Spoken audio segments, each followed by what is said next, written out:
Hey friends, before we dive into tonight's story, did you know that nearly 80% of viewers aren't subscribed? If you're enjoying this content, hit that subscribe button. It really helps keep these long stories coming. Also, for even more police horror stories, check out my new channel. The link's in the description and pinned comment. I'd love it if you stop by and subscribe. I'd love to hear from you. What time is it where you are and which city are you listening from tonight? Now, sit back, relax, and let's get into it.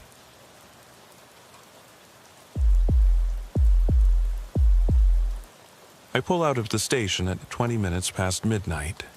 Lights off, engine humming low.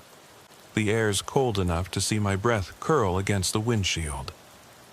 I head south on Monroe, past shuttered storefronts and the empty parking lot where the neon sign buzzes its last half-dead glow. My cruiser's radio crackles once, a fragment of somebody else's call, then silence.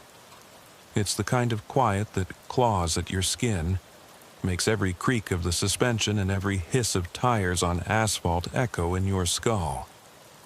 I've been on these graveyard shifts for close to 20 years now.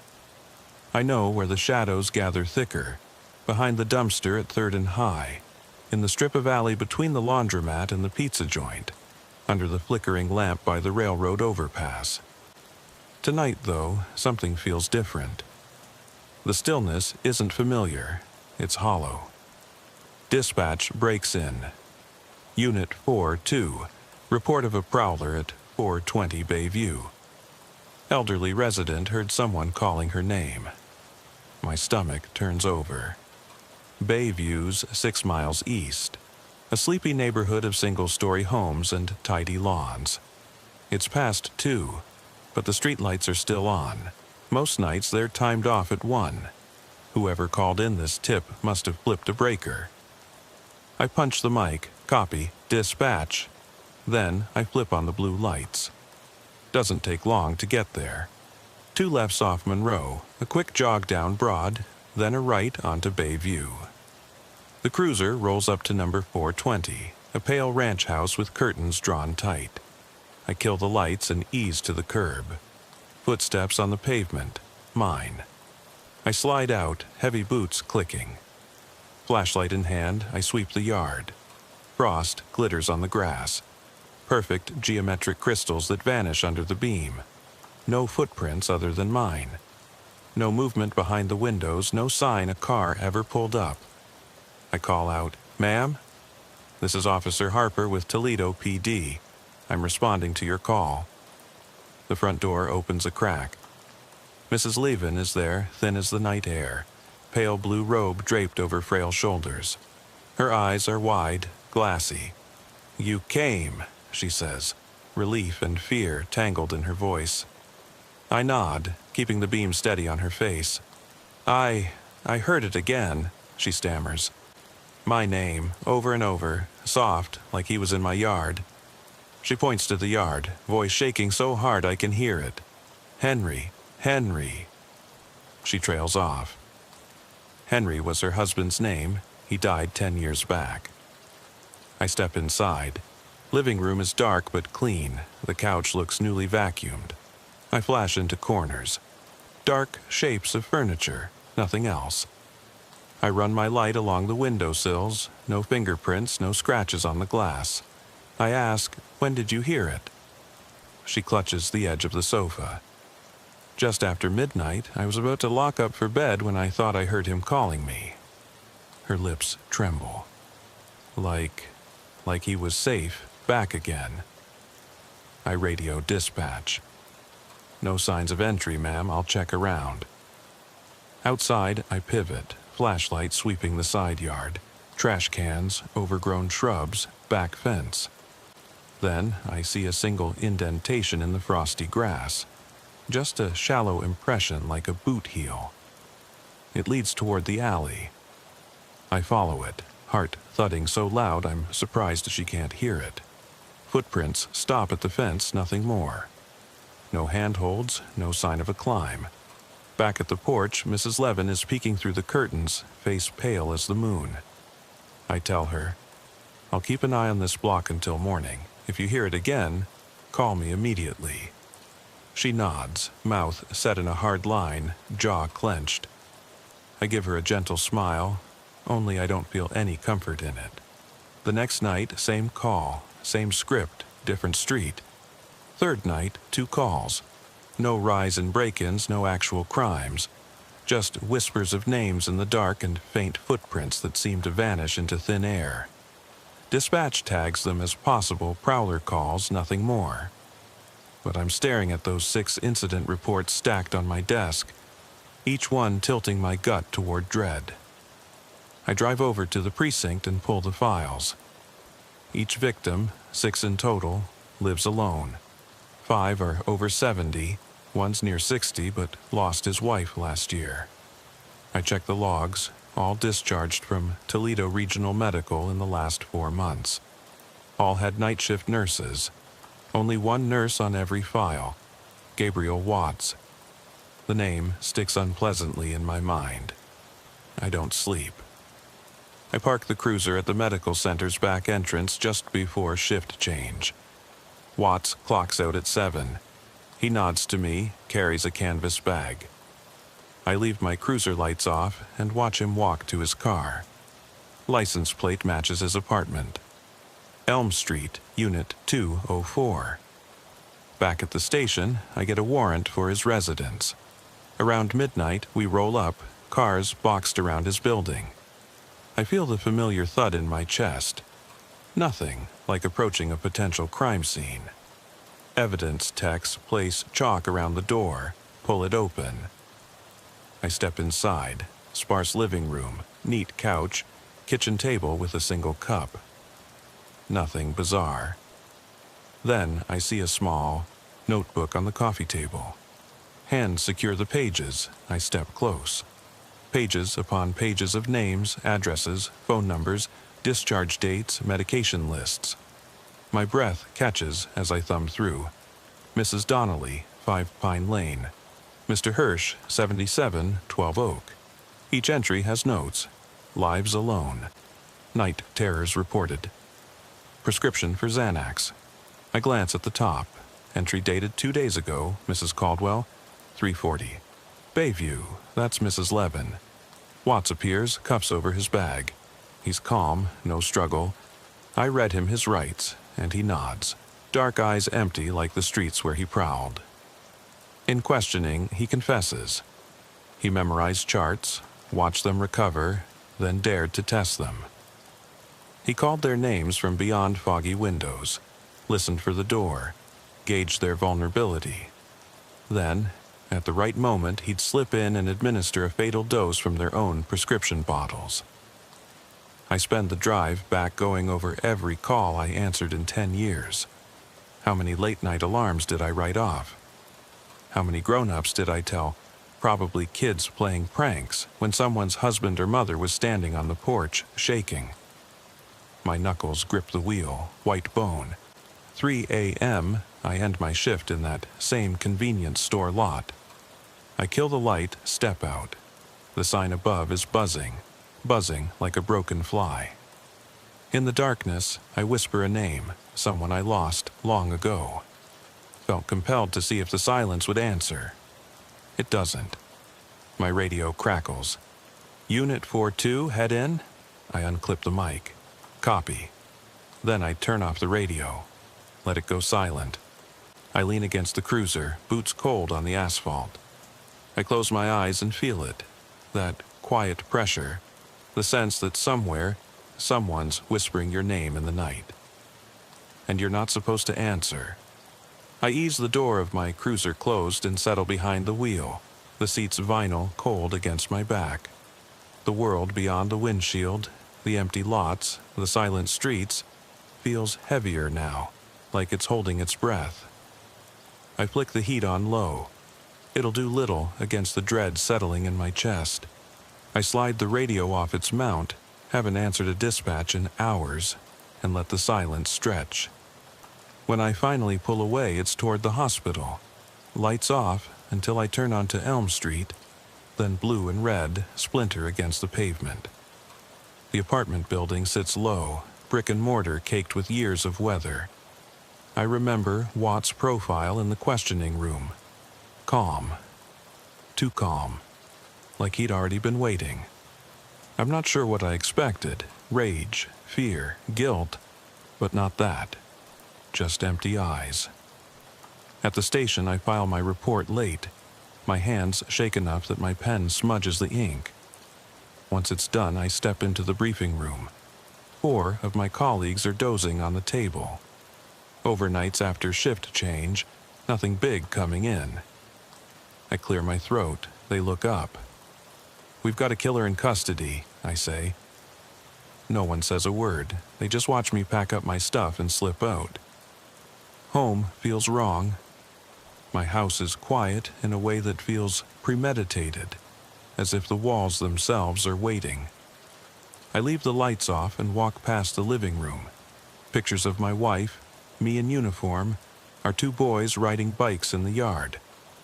I stop at the mantel, stare at the frame.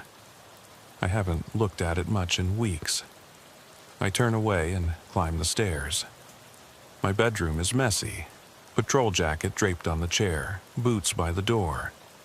I shrug out of my uniform, change into sweats, and crawl under the covers.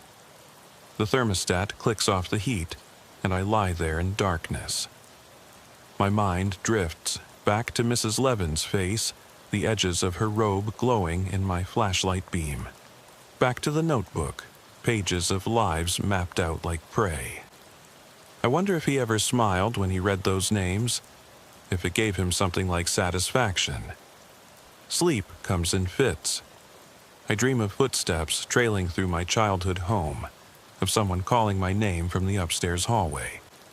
My voice is trapped in my throat. I can't answer. I wake jolting, the springs creaking beneath me, and lie still, listening for the echo. I'm back on the road before dawn. My cruiser idles at the station, waiting. Dispatch comes in with routine calls, alarm at the steel mill, a fender bender on I-75 southbound, but each beep makes me flinch. I long for another prowler call, just to feel that familiar rush. Instead, I submit to the paperwork, counts, stats, mileage. By mid-morning, I'm sitting at my desk staring at a case file from 6 months ago. A man in a rural stretch outside Toledo.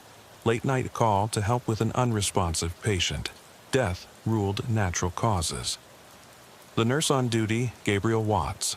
My pulse spools tight. I grab the file, run to the sergeant's office. He looks up, cup of stale coffee in hand. "Harper?" I don't beat around it. "Sergeant, you 100% sure we covered every possible jurisdiction for Watts?" He sighs. "Yeah, we went back 2 years. Nothing else flagged." He flicks a glance at the pictures on my desk, my family. "What's on your mind?" I swallow hard. He admitted to 2 previous murders in other states. Why haven't we checked those areas in our own records? His chair creaks as he leans back. We did check. Nothing lined up. His M.O. was subtle. No signs, no evidence left behind. I reach into my pocket, fish out my phone. A news article from a small paper in Ohio. Elderly woman found dead in her home. Night nurse's name, Watts, same guy. It's buried in the archives, never made national news. I hand it to the sergeant. This one slipped through. Maybe others did too. He reads, face darkening. "You want to reopen those cases?" I nod. "Interview families, look at the records, anything you can find." He pushes the article back. "Fine, but you're leading the effort." Behind my desk, I set up files. Ohio, Michigan, Pennsylvania. Every mysterious death of elderly patients under a nurse named Watts. I work through lunch, skip coffee, let the sun move across the sky without me. My desk lamp casts a yellow halo over victim charts and coroner's notes. By afternoon, I've narrowed it down to 4 more cities. Toledo's neighbor county, Toledo itself before, 2 smaller towns in Michigan. The pattern is brutal in its simplicity. Wolf Nursing Center, Greenfield Hospital, Mercy Wing. I make calls to those jurisdictions. Cold calls to detectives who have no interest in reopening old natural cause deaths. Some are curt, defensive. One detective tells me, "We ruled it, case closed." I gather the rejection line by line. Each no feels like a blow. I realize how little weight I have outside the precinct. It's frustrating, like trying to cut through rust with a butter knife.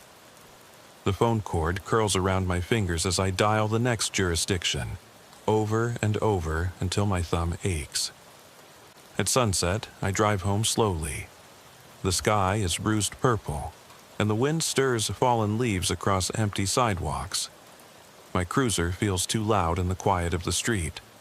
I park, grab my bag, laptop, files, the notebook copy the tech gave me, and step onto the porch. A flicker of light inside, my eldest son doing homework at the kitchen table. He looks up, gives me a small wave. I force a smile, but it doesn't reach my eyes. Dinner is silent, the TV murmuring. My wife asks about my day. I tell her same old. She doesn't press. Our sons ask about school. I nod, scoop peas onto my fork without tasting them. Later, I sit at the kitchen island, files spread out. The notebook printout calls to me from the stack. Lines of names typed in black next to addresses, notes on sleep patterns, medications. I remember the hush of the apartment when we seized that book. I trace a line with my finger. Miss Alvarez, 68, 21 Pinecrest. That name feels heavy, like a door closing in my mind. Night falls and I'm back in uniform.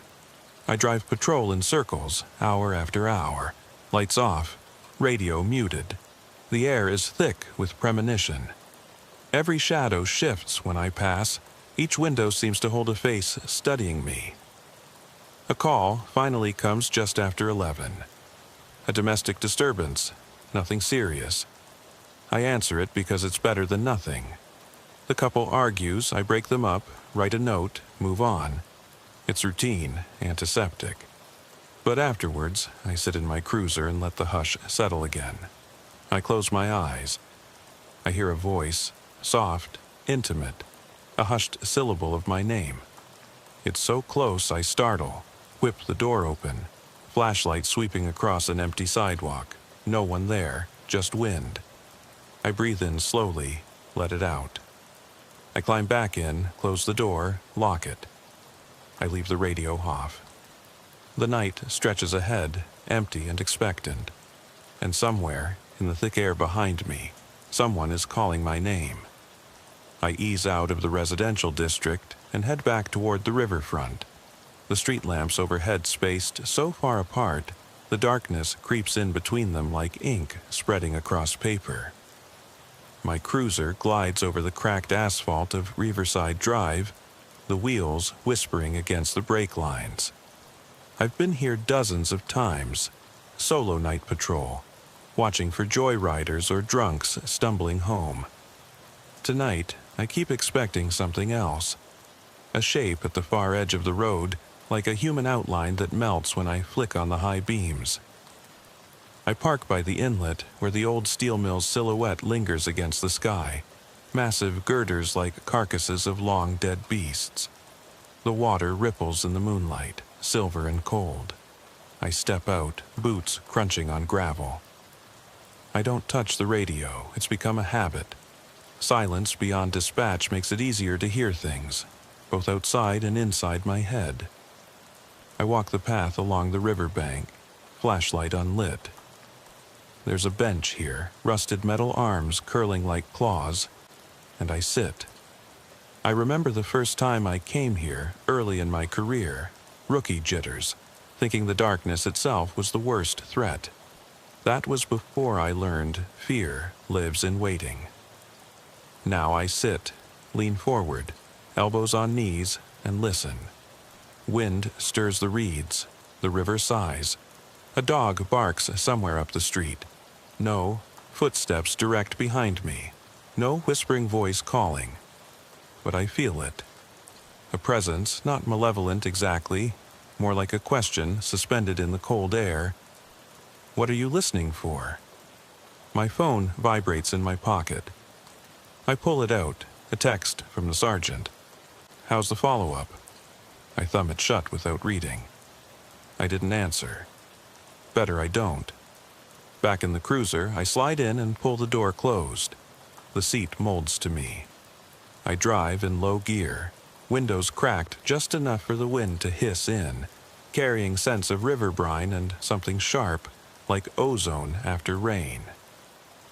I follow the river's curve toward the industrial district. One warehouse after another, panels dented, windows boarded. My light skims over graffiti stolen out of neon nights, warning tags and initials. Around 3 a.m., the call comes. 911, what's your emergency? The voice is breathy, panicked. I clutch the radio mic. Unit 4-2, what do we got? The dispatcher's tone is clipped. Caller reports someone.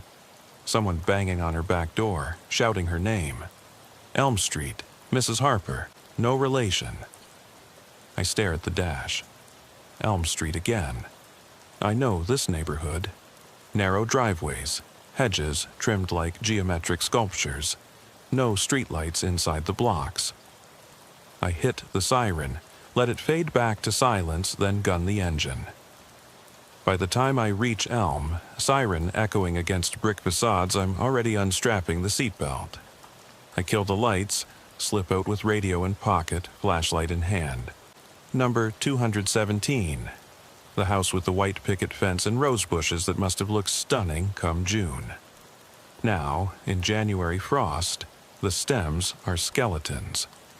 I approach the backyard first, circling around the house. No footprints in the snow, bare unless you count my own tracks that glisten under the beam. The fence gate is ajar, scraping against the post with a rasp. I open it fully, stepping inside. It's too quiet. I go to the back door, deadbolt locked, but the knob rattles when I twist it. I shine inside. Kitchen, tiled floor, countertops clear. Coffee maker on the drip plate, half-full carafe, steam long gone. I speak smooth, low. Ma'am, this is Officer Harper. Everything okay? No response. I step around to the front porch. The door swings inward slightly as if someone stepped out and left it. I freeze. My breath hitches in my chest. I push the door and go inside. Hallway walls are painted off-white, family photos lining a narrow ledge. Wedding photo, 3 kids in matching outfits, Christmas card snapshots. I swallow. Personal, felt too personal. I move through the house in methodical sweeps. Living room, lamps off, TV dark. Dining room, chairs pushed in, place settings long abandoned.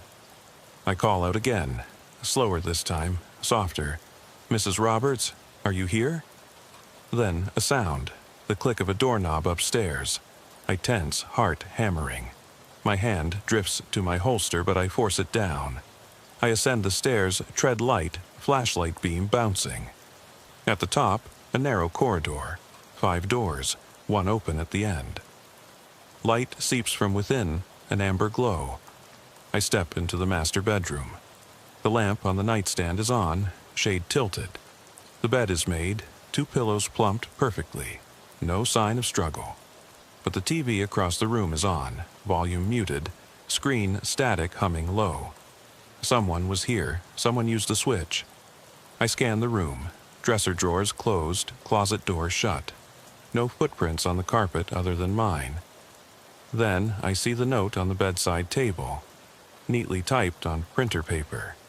It's safe. Come back. My pulse squeezes. I pocket the note. Call dispatch. Dispatch 4-2. Mrs. Roberts filed this note on her nightstand. She's not here. Dispatcher's voice. Flat. Copy. Coordinate with local units. I exit the room and cross to the hallway mirror. My reflection stares back, pale face, stubble shadow, eyes too bright in the dim light. I catch movement behind me in the glass. I whirl, flashlight swinging, but there's nothing. Just the doorway, empty. I clear the house with backup en route. No one inside, no footprints leading out. The security system's logs show movement detected an hour ago, then nothing. I let the sun come up before I file the incident report. Undeveloped prowler call, no evidence, homeowner unavailable. By the time I leave, Elm Street is waking. A newspaper delivery truck rumbles by. Mail slot thunks indoors down the block. I drive away, hands trembling on the wheel. I think of the note. It's safe, come back. Safe for whom? Who wrote it? Morning briefing at the station is subdued. A few yawns, half-hearted coffee sips. I handed Sergeant the note. He crumples it between two fingers, reads once, shrugs.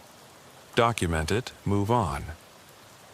That afternoon, I sit at my desk, mind stitching together memories of that night. The note's paper, standard office stock. The printer ribbon imprint, faint but there. Someone printed that file inside that house. Whoever they were, they had access. I log into dispatch records, cross-reference any print jobs recorded on the Ohio homeowners network. There's one match at 2:46 a.m. Document printed, a blank page. No file name, no metadata. But it came through their home office computer. Backed up in cloud logs, deleted before my shift. I go home and plug in my laptop at the kitchen island. My boys watch TV, oblivious. I open a secure line to IT in the evidence unit. I need every log for a home office computer at 217 Elm, I say. They tell me it'll take time. Bills and warrants and approvals. Time I don't have. That night, I patrol Elm again. Lights flicker off on Blue Oak Drive. I guide myself by memory.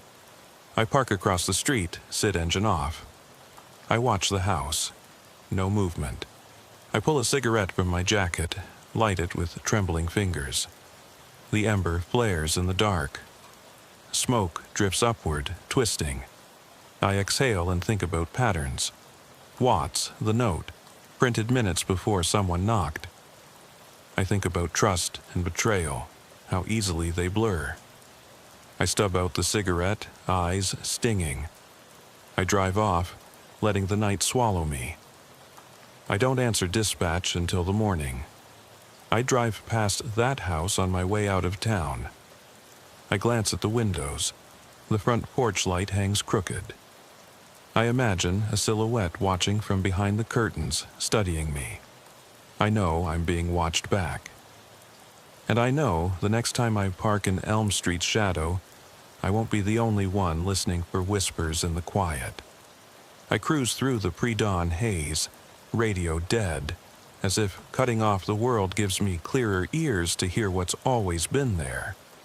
I stick to back streets, Blue River Road, then a left on Pine Brook where the fog hugs the pavement, and toward the industrial park. I know every rusted loading dock, every shuttered warehouse, every sagging chain-link fence. Tonight, though, my boots aren't pounding pavement. I'm following data, a breadcrumb trail of print logs, IP addresses, time-stamped pings that might point to a second player in this silent game. By the time I reach the precinct, the horizon is pale lavender. I park in the evidence yard and step past stacked crates of seized contraband into the network office. The IT tech, young and tired-eyed, slides me a printout. A list of MAC addresses, user agent strings, DHCP leases. Most point to the Roberts home network, but one entry is anomalous. A laptop registered as HP Workstation 09 with a timestamp of 2:46 a.m., the minute after the note on Elm Street printed. That machine isn't Mrs. Roberts's. It belongs to an account under Gabriel Watts's alias, his second identity. I fold the paper, feel the weight of it against my palm. It means someone logged into Watts's cloud account from Roberts's router, printed a message, then slipped away. Who was covering for him? Who was orchestrating these midnight maneuvers? I drive to the River District, where shipping containers line the docks. The place reeks of diesel and decay, perfect for a clandestine meet. I park in a shadowed turnoff, kill the engine, and wait. Light seeps across the sky. Soon, a figure appears. A man in a dark hoodie, shoulders hunched. He carries a laptop bag. He moves toward a gap between containers. Adrenaline spikes. I follow on foot, silent beneath the chain link. At the gap, I see him tap the laptop's lid, fingers dancing across keys. A dull glow illuminates his face, eyes darting, purposeful. I step into the open, badge up. Toledo PD, put it down. He jumps, stumbles back. Laptop bag thumps on the ground. He raises hands. Look, I just did what he asked. Voice raspy, panic beneath. He said he needed help. I thought he was doing research. He's young, early 20s, pale, haunted. I cuff him, radio for backup. One suspect in custody, minor role. Bring a forensics team. In the cruiser, he mumbles an address, an abandoned row house on Garland Avenue. He says it was Watts's safe house where they printed notes and planned extractions, where he stashed files listing names of potential next victims. He thought they were gathering information for a novel about elderly abuse, nothing more. He's lying, but his fear is real. I spend daylight hours at Garland. Forensics, teams, canvas, dusty rooms, old newspaper clippings tacked to walls, maps of suburban blocks, psychological profiles typed and laminated. In one corner, a battered printer stands silent, sheets of half-printed notes scattered across the floor. She'll know who I am, one page reads, aborted mid-sentence. I map every address to my call logs. Each link feels like another stone in my chest. I realize Watts's plan wasn't just opportunistic murders. It was a network, a system of informants, of printed lures, of psychological triggers calibrated to shake someone's sense of safety. Back at my desk, I stare at blueprints of the Roberts home, overlaid with heat maps of patrol coverage. I draw lines between points. Hospital discharges, phone call timestamps, print logs, suspect meetups. The pattern is no longer random. It's a spider web. Watts at the center. These shadows spinning threads outward. I take the files home. My wife asks if I'm okay. I lie and say just paperwork. I eat a stale sandwich in the dark, alone at the kitchen island, page through photos of suspects and victims. The young accomplice's image blurs in my mind into the face of my own boy. Imagine him drawn into something like this, a pawn in a predator's plan. Night falls again. I drive Elm Street, Pinecrest, Bayview, back to Maple. I grow adept at spotting anomalies.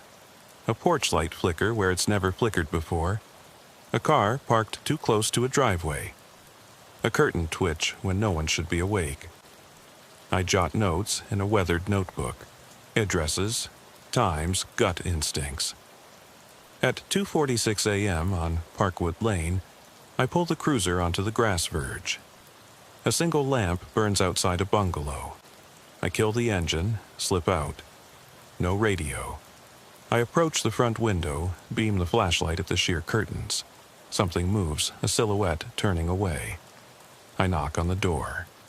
Footsteps shuffle inside. The door swings open. A woman stands there, eyes red-rimmed. "Officer?" she whispers. Her robe is stained at the hem. She glances at the yard, no footprints, though frost covers the ground. Then she steps back as if pulled by an unseen hand. I shine the light over her shoulder. In the corner of the living room sits the young accomplice, slumped on the couch, laptop open, printouts littering the table. He looks up, terror widening his eyes. I call dispatch. Unit 4-2, we've got 2 in custody. Mrs. Callahan and a juvenile male, suspected accessory. I secure them and sweep the house. In the basement, tucked beneath a workbench, I find a filing cabinet, the final ledger. Names stamped on dividers. Live tests confirmed next in line. My finger traces across dozens of entries, each one a life on the brink. I load the cabinet into the cruiser. The weight of it presses on my shoulders, heavier than lead. The young man vomits into the front seat, trembling. Mrs. Callahan sobs quietly. Their tears echo off the steel cage behind me. When I return to the station, midday sun streaming through narrow windows makes the dust dance in golden columns. The detectives gather as I empty the cabinet's contents on a long table. Victim statements, hospital invoices, print logs, notes in dozens of hands, some neat, some frantic. It's the culmination of months of dread. I stand at the head of the table. This is the end of it, I say. My voice cracks. They won't hurt anyone else, but I don't believe it. I see the ledger's pages, as endless as a phone directory. I see faces of the vulnerable, grandmothers, widowers, spouses left alone. I remember the quiet calls, the steps in the frost, the whisper of names in the dark. I realize the terror isn't over. It's woven into the night itself. After the meeting, I step outside into a courtyard. The sunlight feels too bright, too honest. I close my eyes and tilt my head upward, let the warmth wash over me. For a moment, I'm free of shadows. That evening, I sit in my cruiser along Riverside Drive, parked exactly where I began. The world is darkening. The river murmurs below. I open the glove box and take out Mrs. Levin's note. He's gone. It's safe now. I stare at the words until they blur. Then I pocket the paper, kill the lights, and drive off. The night welcomes me back like an old friend. And somewhere, in the hush between breaths, I feel my own name being called. I don't stop. I don't answer. I head east on Riverside Drive, past the skeletal remains of the steel mill, headlights cutting through drifts of fog that pool beneath the overpasses. My cruiser's heater hums low, exhausted from hours of use, but I leave it on. The warmth clings to me like a fragile shield. I'm restless. Daylight investigations unveiled old tragedies, but nights hold the unanswered questions. I need to feel the pulse of the city at its most vulnerable hour. On the west end of town, I turn onto Old Mill Road, a narrow lane lit by a single flickering lamp at the entrance to an abandoned paper factory. Its red brick walls pockmarked, windows long gutted. It stands like a mausoleum of industry. I kill the engine and listen. The only sound is distant traffic on the highway, muffled through the decaying walls. I slip out, boots crunching broken glass. I cross the yard toward the main doors. The lock is rusted but intact. I pop it open with a shove. Inside, the cavernous space is coated in dust, so thick it caught every stray beam of streetlight from outside. I walk slowly, flashlight carving paths through the gloom. Conveyor belts hang like cobwebs overhead. Machinery lies strewn, gutted of purpose. I pause at a narrow stairwell leading to a mezzanine. This spot was once hidden from patrols, a place victims could vanish. I climb, each step groaning. At the top, the air is colder, stale with the smell of rot and oil. I sweep the beam across a row of windows, shards of glass, jagged and menacing. I imagine someone watching from outside years ago, maybe my killer.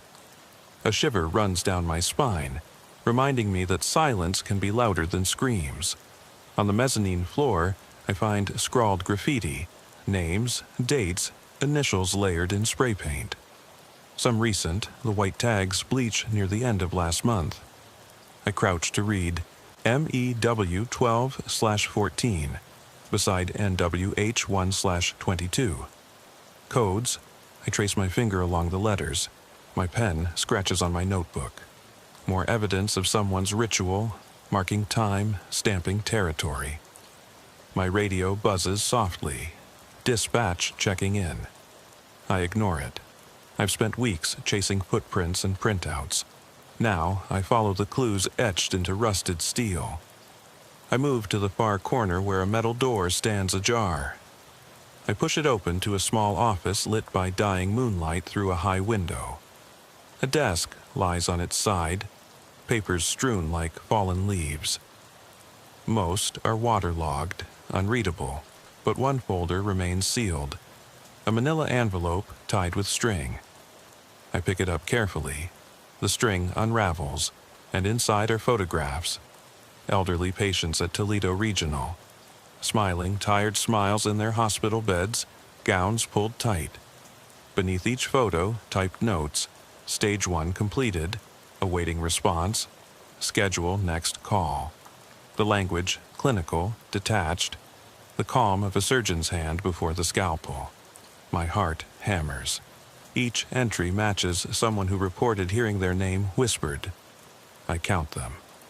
A dozen faces, more than I ever realized. Not just the 6 we uncovered, but 12 patients targeted in our district. Some were moved to nursing homes, some discharged to family.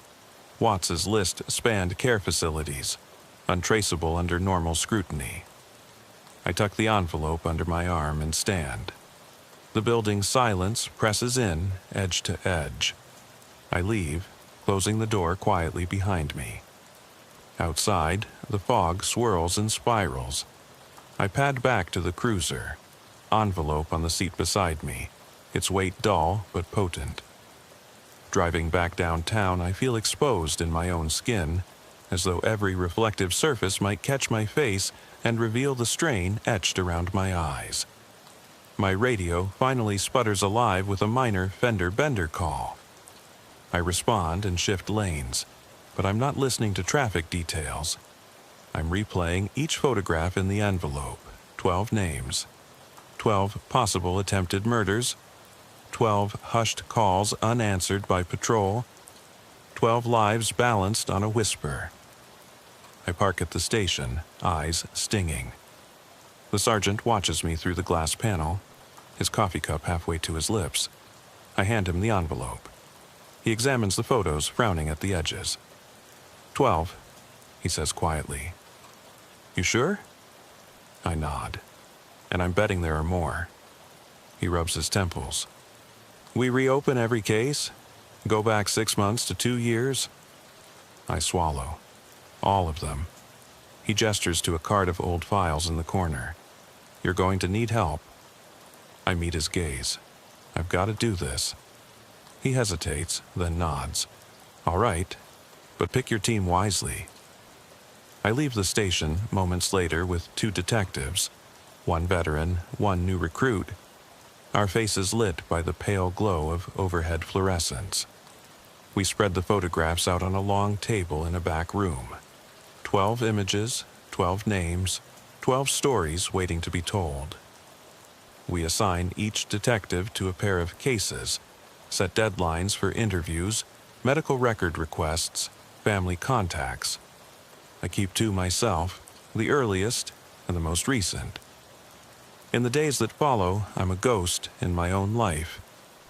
I interview family members in dim living rooms, watch them choke back tears as they recall hearing their loved one's voice in the night, come to the window only to find empty yards.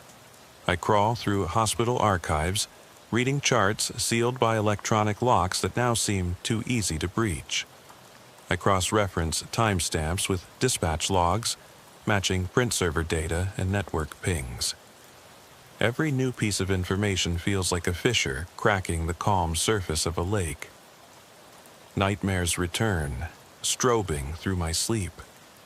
I see the faces of the patients, their eyes vacant, their lips parted in silent calls. I hear my own name on the wind. I wake at 3:14 a.m., heart slamming, sweat chilling on my skin.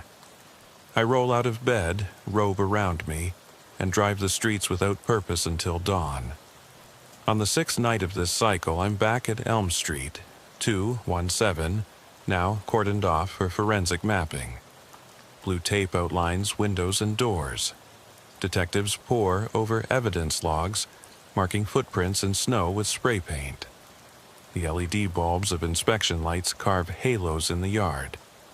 I stand with a witness, the husband of Mrs. Roberts, watching him point to the closet where he found her note on the floor. He speaks softly. I can't believe I didn't see it. She was terrified for weeks. He covers his face with his hands. I place a hand on his shoulder. You'll get answers, I say, though I'm not sure I believe it. I return to my cruiser, the envelope still heavy on the passenger seat. I open it. Again. Smudged fingerprints on the photos, notes scribbled in margins. I let the pictures fall over my lap, one by one, until only the first remains. A shot of Mrs. Caldwell, eyes haunted, night nurse's name printed beneath.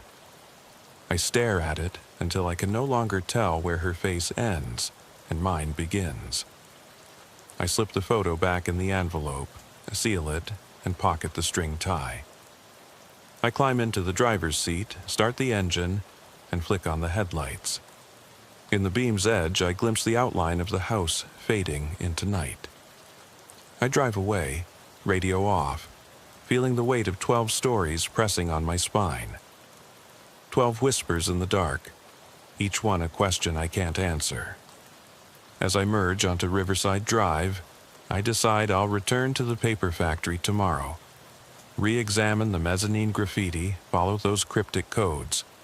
And I'll keep the envelope with me, a reminder that my duty doesn't end when the lights come on. Tonight, I'll answer every dispatch until the sun rises. I'll chase down each stray call, no matter how small, because I've seen what happens when silence grows too deep, how it gives monsters strength. I thread the cruiser through empty streets until dawn's first pale light bleeds into the sky. Then I park outside the precinct and sit for a long moment, engine idling. The envelope with 12 faces rests heavy on the passenger seat. I open it once more, let the photos spill across my lap. Their eyes follow me even in the half-dark of the cab. I slip them back in order, earliest to latest, and tuck the bundle into my coat pocket.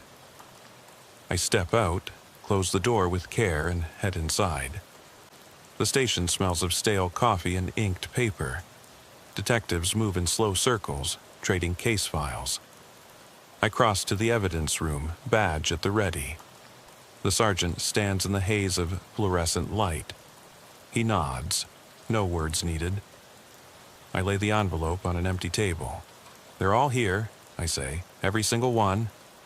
My voice echoes against metal cabinets. He leans in, eyes on the bundle. What now? I draw a slow breath. We finish what we started. He straightens. You want the department on board? I look him in the eye. Every shift, every beat, every trace. The sergeant exhales. We'll need manpower. I meet his gaze. I'll take patrol. I want every officer rebriefed on pattern recognition. Footprints, printouts, whispers, and we set stakeouts, Elm, Bayview, Maple, Riverside, Pinecrest. I'm not leaving a street unturned. He nods, begins to mobilize. I turn and walk out of the evidence room into the heart of the station, passing officers at desks who glance up warily. Each one will soon know the full scope. Each one will patrol with the same dread I've carried for months. By afternoon, patrol cars roll in pairs along every neighborhood that's been touched by this horror. Dispatch script changes. Possible predatory prowler. Soft calls, name usage. Report footprints, print logs, network anomalies. Radios crackle with updated codes. I return to my desk, open the call logs, and annotate every relevant entry. I mark channels for digital print server overrides, ISP logs. I reach out to state and federal partners. This is no longer local. Watts's network covered 3 states. I request cross-jurisdictional task force status. Night arrives again, colder than usual, wind biting through coat. I strap on gear and step outside. My cruiser is waiting. I slip in, breathe deep. The dashboard clock reads 22:47. Closed hours, open dangers. I pull out onto Riverside Drive, following the same path I've taken so many times, past the steel mill skeleton, under the chain-link ghost of an old iron bridge, along the water's edge where moonlight trembles on the surface. I'm listening, ears straining for the hiss of my breath, the scuff of boots on gravel, the faintest whisper of a name.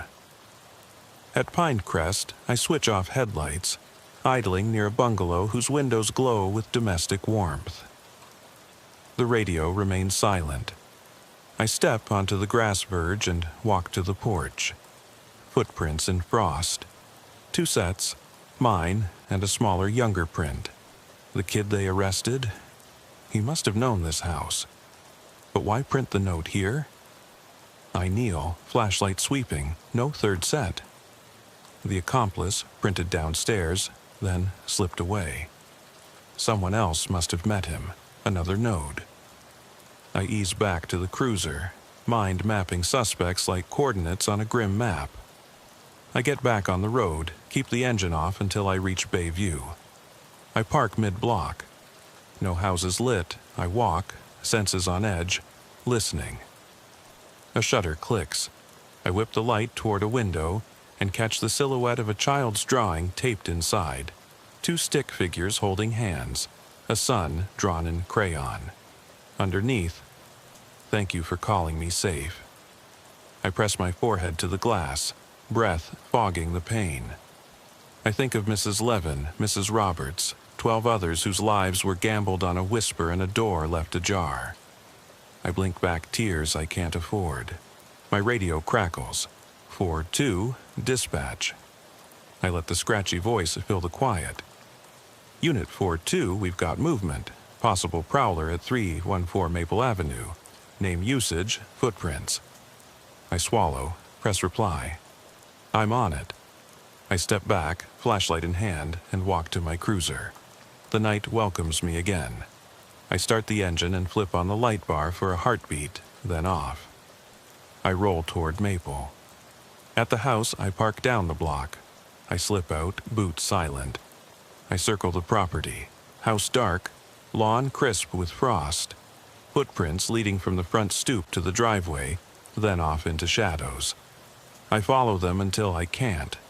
The prints stop at the curb, pointing back to where I stand. I shine my beam across the street. Empty. I call out low. Name?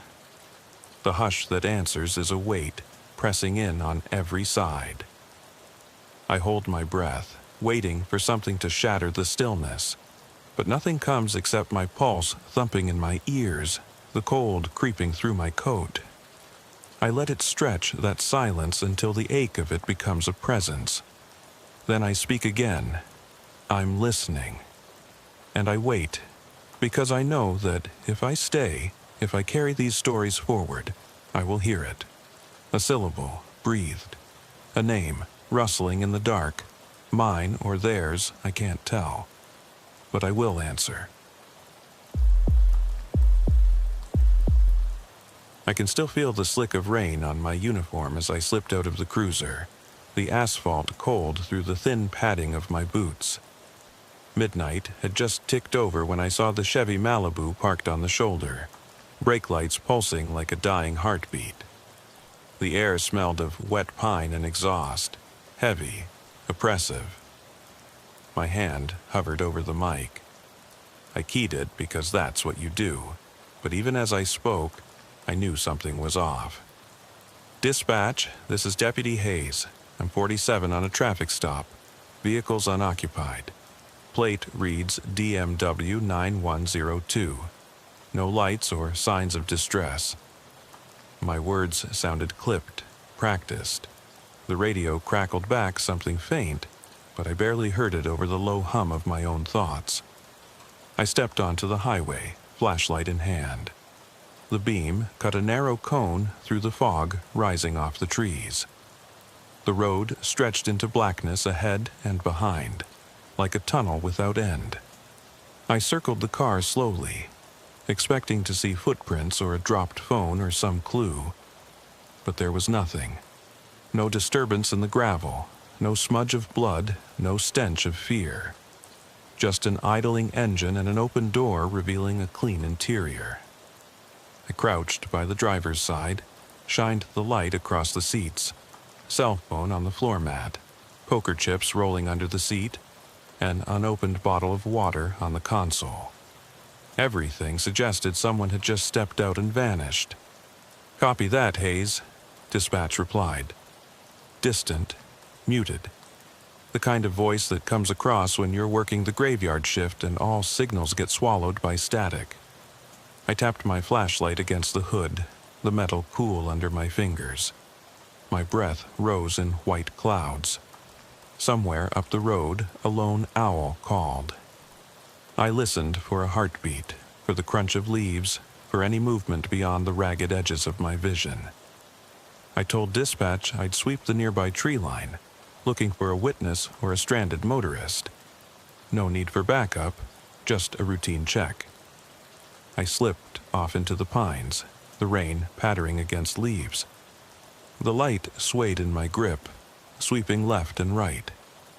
Each time it passed over the same fallen root or the same bramble, I felt a pang of déjà vu. As if I'd been here before, as if the road itself had looped back on me. I followed the edge of the asphalt for 20 yards, then turned inward, pushing aside saplings. My jacket snagged on a branch. I murmured a curse under my breath, wiped the rain from my brow, and pressed on. 20 minutes later, I was deeper than I intended. The road's glow vanished behind a curtain of trunks. Darkness settled like a weighted blanket. My radio hissed, static surged and died. I stopped, heart pounding. I keyed the mic again. "Dispatch, come back." Nothing. My light wavered as I turned in place, trying to pierce the dark. Every step now felt calculated, deliberate. I listened to my boots on damp earth. The closer I got to a stand of pines, the more the world seemed to tilt, like I was walking inside a slowly spinning carousel. My pulse thumped in my ears so loudly I nearly thought it would burst. That's when I saw it. A flicker of movement beyond the trees. A flash of white that couldn't be a raccoon or a possum. I called out, voice low. "Hey, you there?" My flashlight darted toward the shape. Nothing. Just empty space and the hushed flurry of needles underfoot. I circled, following a faint trail of trampled grass. A child could have walked through here. A grown man could have sprinted. I thought of the missing reports. 3 others in the past decade found just like this. Doors ajar, engines humming, no footprints, no calls for help. It was like the road itself swallowed them whole. I radioed dispatch one more time before I lost signal entirely. My voice sounded hollow. "Dispatch, Hayes. Call it in." I'm in the tree line about 100 yards off the shoulder. No visual on the driver. Send someone for the car. The only answer was static, fat and buzzing. I patted my holster, thumb brushing the grip of my pistol. It was still there, cold and reassuring. I checked the mag.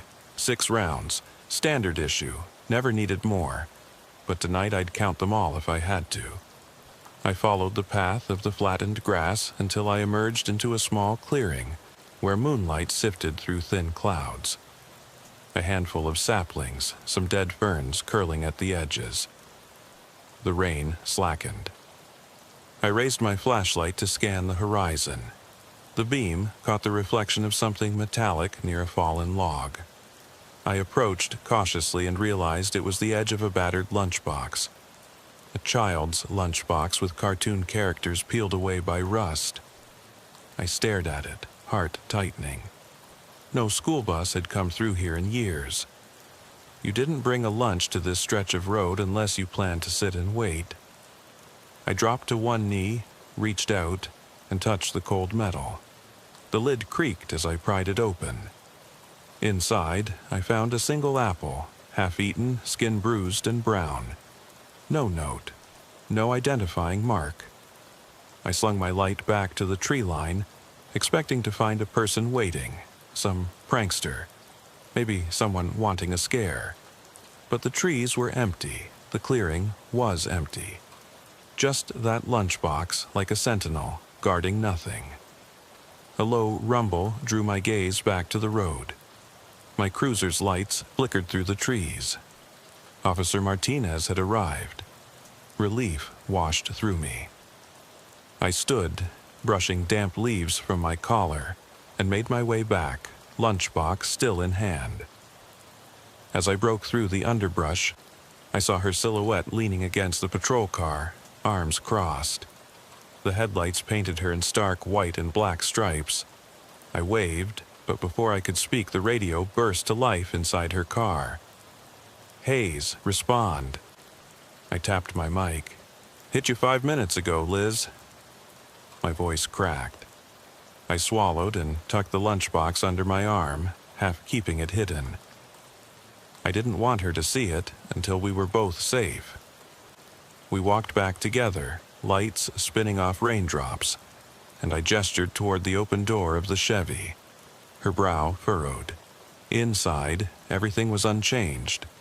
Papers on the seat, water bottle still in its holder. She stepped forward, leaned in, and whispered, "Hayes, where's the driver?" I handed her the lunchbox.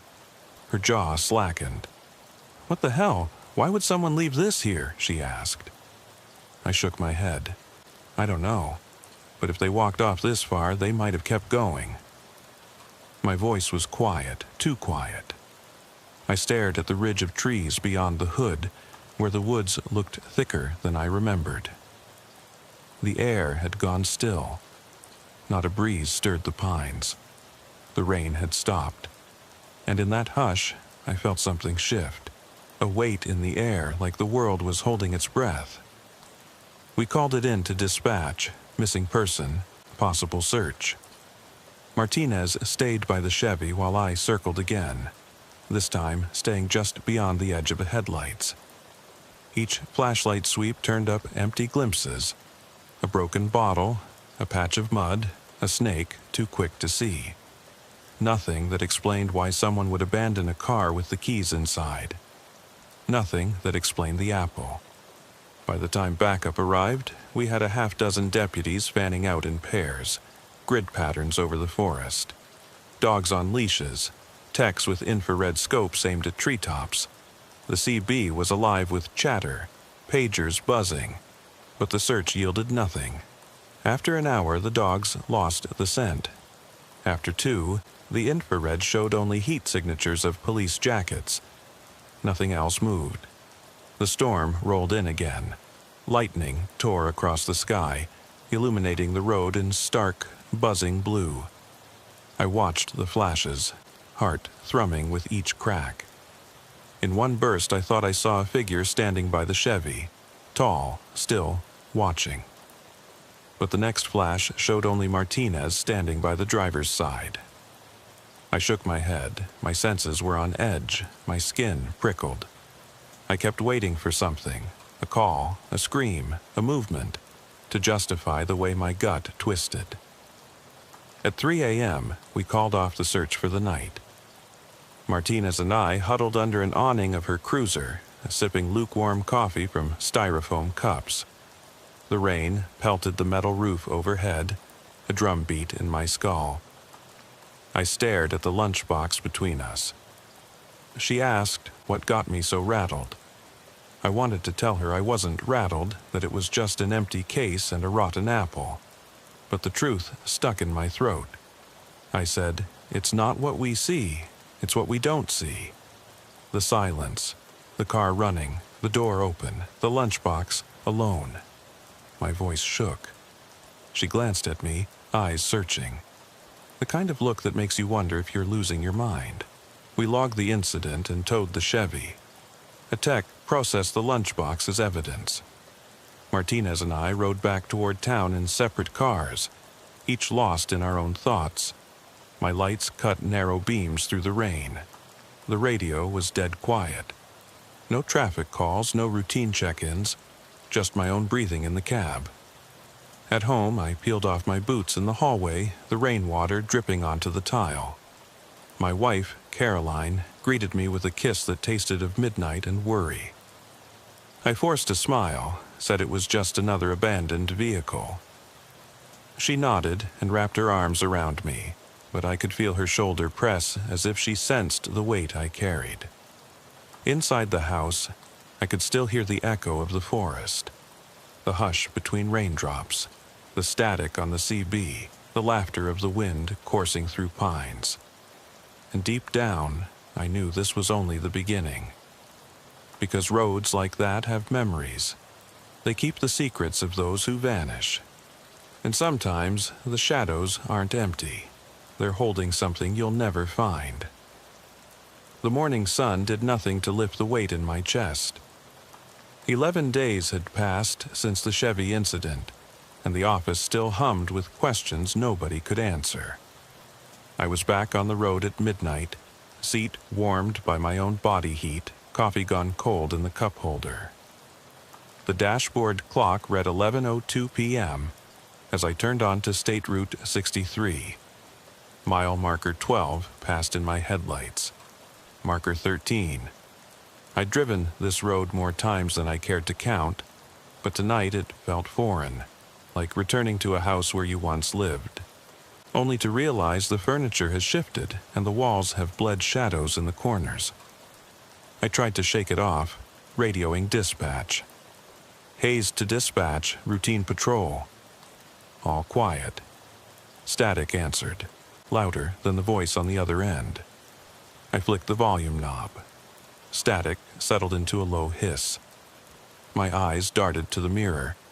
For a moment, I thought I saw movement. A shape crouched just beyond the tree line. I slowed the cruiser to 15 miles per hour, scanned left and right. Nothing. No person, no animal.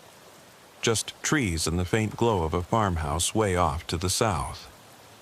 I pressed on. 15 minutes later, I reached the junction where the road bent around a swampy bog. Headlights glinted off water. Reeds swayed as if breathing. A sense of déjà vu settled in my bones. I thought of the lunchbox, half-eaten apple left like a calling card. I gripped the wheel, knuckles whitening. My radio crackled again. I keyed the mic reflexively. Dispatch! And then the line went dead. Complete silence. I toggled the switch, waited. Nothing. No voices, no static, just the faint hum of the engine. I checked my phone. No signal. On this stretch, that was normal. But with the metal box of the cruiser supposed to act as a Faraday cage, I'd at least catch the radio. Now, though, even that had gone dark. I clicked on my dome light, casting the cab in harsh white. Caroline's picture on the visor, her smile a stark contrast to my hollow expression. I exhaled, watching my breath fog the glass. I thought about telling her I might be gone for a while if I didn't find answers, but I couldn't. She'd worry, and she'd demand I come home. Instead, I switched off the light and eased onto the shoulder.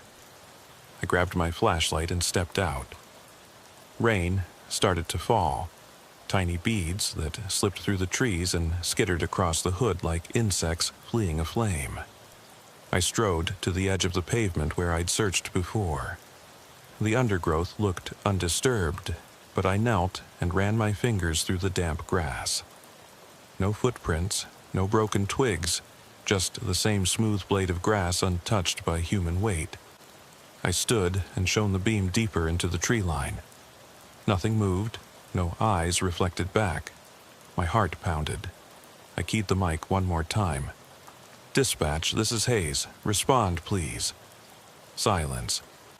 Behind me, the cruiser's engine idled low.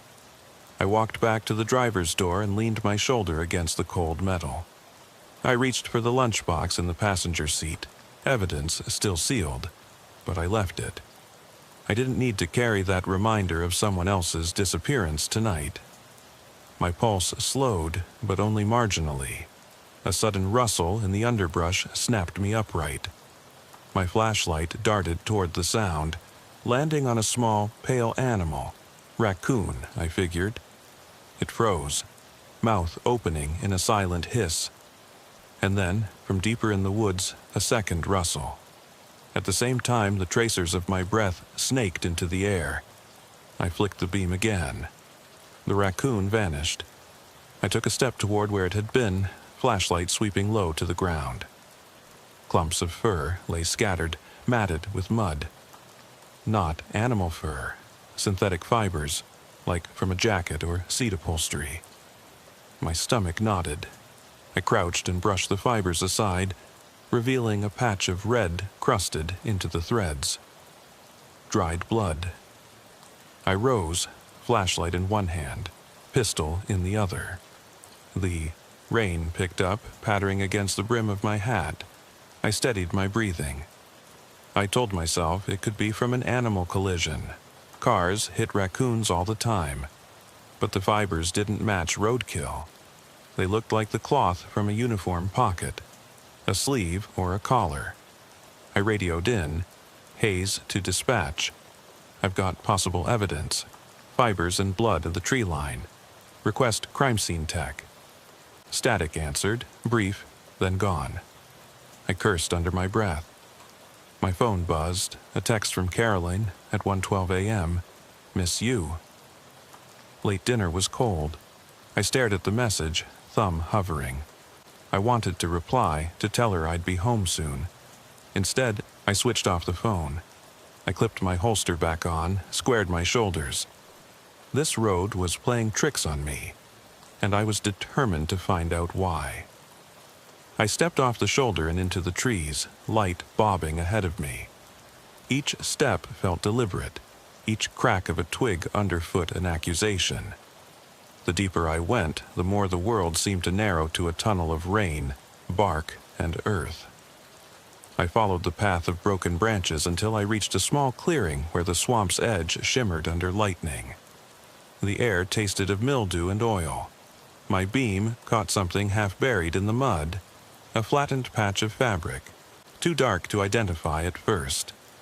I knelt, pried it free. A police badge, its enamel dulled and chip missing off one corner. No name, just the state seal and a badge number I didn't recognize. I pocketed the badge and stood, heart thundering in my throat. Something was here, in these trees, at these coordinates. Something that lured people in. Something that left tokens behind. Fruit in a lunchbox, a child's lunch pail, now a badge. I called out, voice barely above a whisper, "Who's here with me?" My words were swallowed by thunder. I took 2 steps back, then 3, and the ground gave way beneath my boot. I plunged into a shallow trench hidden by foliage, half falling, half stumbling. Rainwater lapped around my legs. I shone the flashlight at the trench walls, mud streaked with what looked like drag marks. Grooves gouged into the dirt as if something heavy had been dragged through here. My pulse raced. I climbed out, scrambling, heart pounding. I spotted a line of footprints etched into the mud. Bare footprints, no boots, just imprint of toes and heel. They led deeper into the swamp, toward a stand of cypress trees whose knees jutted from the water like jagged teeth. I studied the prints.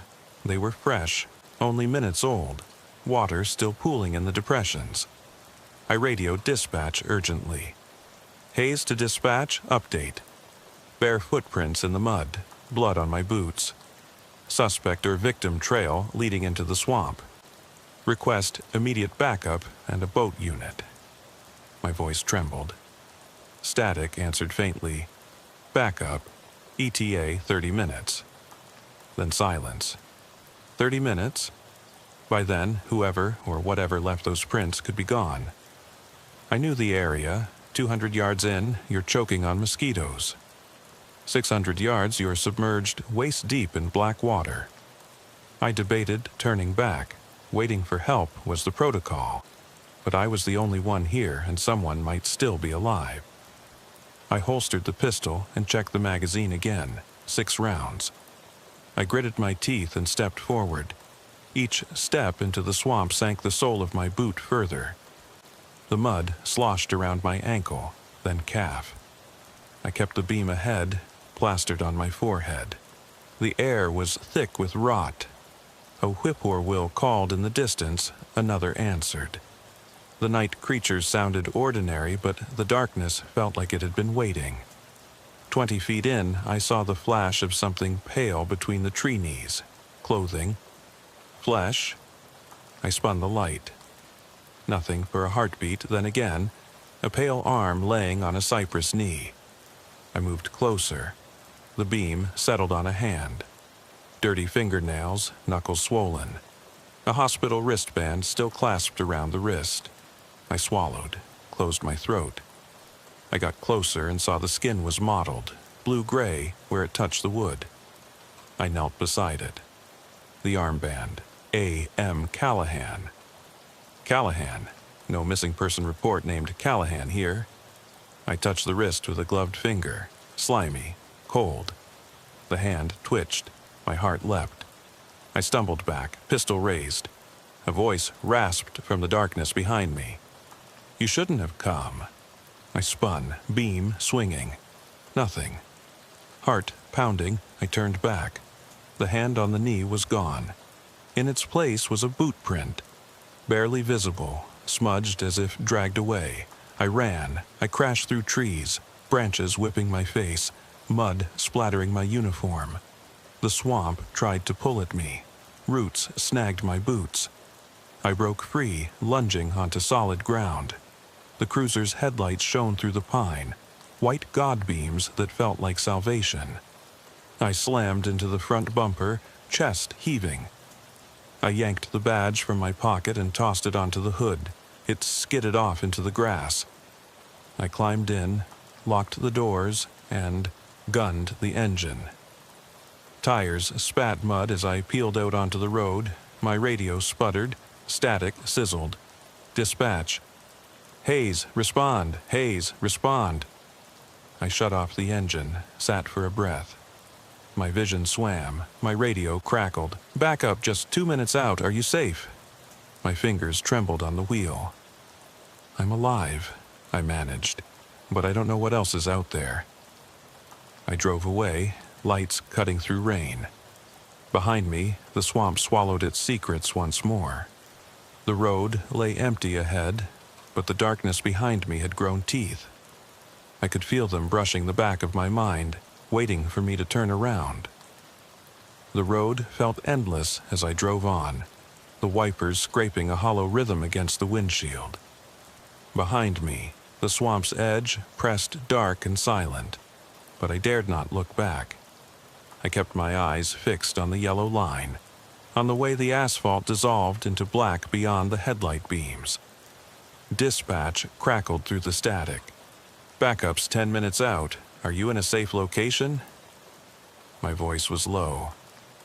"I'm at mile marker 14, just past the old cotton gin. I need the techs here ASAP." The reply was distant, promised, but I could hear the weight of hesitation. I turned off the road into the abandoned gin's parking lot. Broken windows and rusted machinery looming like silent sentinels in the night. My boots hit gravel as I stepped out again, pistol drawn, flashlight in my other hand. I marked the time on my radio, 2:47 a.m., and moved toward the main entrance. The door hung half off its hinges. Inside was darkness so thick it felt like wet wool. I swallowed, the taste of fear bitter in my mouth, and eased the door wider.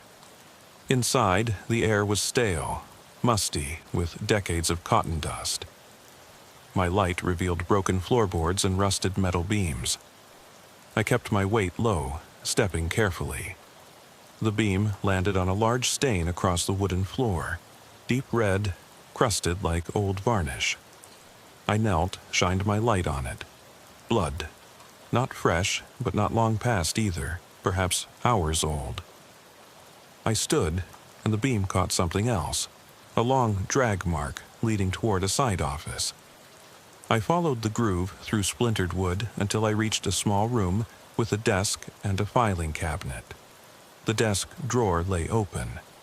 Papers were strewn across the floor. Ledgers from the 1990s, yellowed and brittle. I scanned them, but the entries made no sense. Names crossed out, dates out of order, locations that didn't exist. My heart thumped. I flicked through until I found an envelope marked confidential. Inside was a faded photograph of Deputy Forrester, younger, smiling, and beneath it a note typed on an old typewriter. Project Meridian, extract all subjects. No signatures, no dates. A shudder crawled down my spine. I placed the photo back and stepped out of the office, but the main room had changed. In the overhead light, shadow shapes pooled along the walls, vertical streaks that weren't there before. I spun the light around, but the emptiness stared back. The silence was deafening. My radio sputtered again. "Hayes, techs are 5 minutes out." I exhaled, raised the light, and swept the room one last time. On the opposite wall, scrawled in what looked like dried blood, were words. "They never leave." I froze. Every instinct screamed to run, but my feet were rooted. My mouth went dry. I felt the hairs on the back of my neck stand up. Then a single drop of water fell from the ceiling, plopping into a metal bucket beneath a rusted pipe. 1, 2. My floodlight swung toward the sound. The bucket was empty. The next drip sounded behind me. I spun, brandishing my weapon. The beam landed on a figure in the doorway. Tall, hunched, face hidden in shadow. My hand shook, every muscle tensed. "Show yourself," I demanded, voice trembling despite my efforts to stay calm. The figure didn't move. Then, without warning, it lurched forward. I fired once, twice, bullets cracking in the silent air. The shots rang out louder than thunder. The figure stumbled and vanished into the back hallway. My chest heaved. I holstered my pistol and moved toward the hallway entrance, light wavering across peeling paint. My boots clattered on concrete. I passed open crates and overturned chairs, each shadow a threat. At the far end, the hallway opened into a larger bay where machinery lay dormant. There, slumped against a metal support, was a man in a soaked uniform, Deputy Callahan. His eyes were wide and glassy. He tried to speak, but no sound emerged. I knelt beside him, checking for a pulse. His wrist, where the hospital band had been, was now bare, skin torn away. No band, no pulse. I looked up at the flickering bulb overhead. The light buzzed, then went out. Total darkness swallowed us. My radio erupted.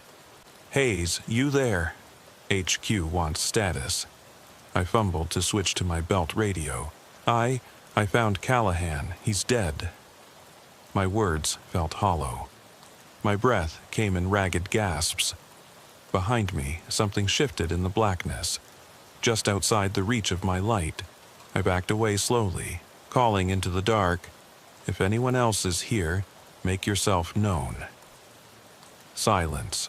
Then a wet scrape, like fingernails on metal, reverberated through the building. My blood ran cold. I sprinted back the way I'd come, thrashing through crates and debris, heart pounding like a war drum. The front entrance was a yellow glow ahead. I burst through the door, rain soaking me instantly. I didn't stop until I was back in the cruiser, slamming the door shut. I peeled out of the lot, tires spitting gravel. The engine roared as I sped toward the road. I radioed dispatch one final time. Hayes to dispatch. Major crime scene at the old cotton gin. I need every unit you can spare, and send a coroner. My voice was steadier now, but hollow. The storm behind me was dying down, the rain thinning. As I drove away, I caught my reflection in the rearview mirror. Eyes wide, uniform soaked through, hands trembling on the wheel. I thought of Caroline waiting at home, of the lulls in conversation that now felt unbearable. The highway stretched on, black and empty.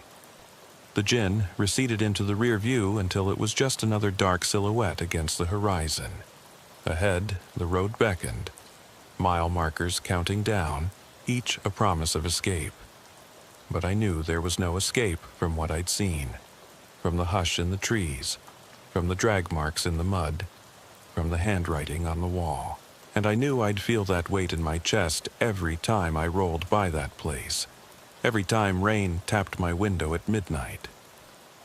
I stepped off the highway onto the service road lined with cracked concrete barriers that glinted under the half-moon. My pulse drummed in my ears. The image of Callahan's lifeless form burned behind my eyelids. I forced my hands steady on the wheel as I turned the cruiser southward, headlights carving a narrow path through the mist that rose off the cotton fields. The wipers beat a weary cadence, each swipe a reminder that however far I drove, the weight in my chest would ride shotgun. Dispatch was silent, but I could almost hear the unspoken question, "You okay?" No reply came. Instead, I toggled the radio to the patrol channel. All I heard was the rustle of static and the distant hum of insects. I flicked off the dome light. The cab went black, save for the glow of the dash. I studied my reflection in the mirror. A gaunt face, eyes rimmed with exhaustion, uniform streaked with mud and rain. I felt more like a ghost than a deputy. The service road curved east, paralleling State Route 63. I recognized the stretch where old warehouses sat abandoned, windows boarded, chain-link fencing sagging under years of neglect. I remembered passing this spot on routine patrols, nothing ever happening here. Tonight, though, the stillness felt deliberate, oppressive, like the buildings held their breath waiting for me to arrive. At mile marker 18, I pulled over. The spot was familiar. A cluster of telephone poles whose wires hummed softly in the night wind. I got out again, pistol drawn, flashlight in my other hand. The beam danced across graffitied walls and rusted dumpsters. I scanned for movement, listened for footfalls. Nothing but the low whistle of wind through broken slats.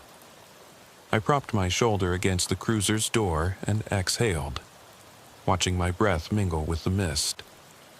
Some part of me wanted to believe it was over, that finding Callahan and fleeing the gin closed the door on whatever nightmares lurked here.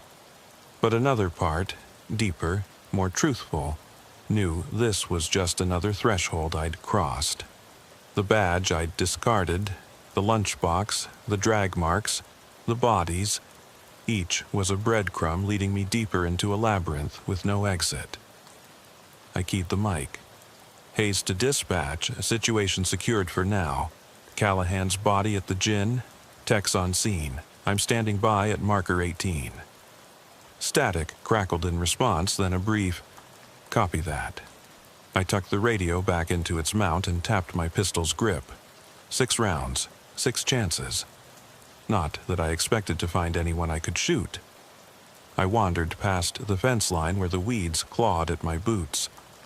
The air smelled of damp metal and old rot.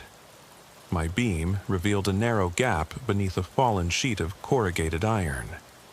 Curiosity, that old friend that had damned me, whispered to crawl in. I hesitated, swore I'd learned better. But the gnawing need for answers pushed me forward. Inside was a crawl space stained with grease. My light glinted on metal piping overhead, white elbows twisting into shadow. I could hear distant drip, Drip, drip.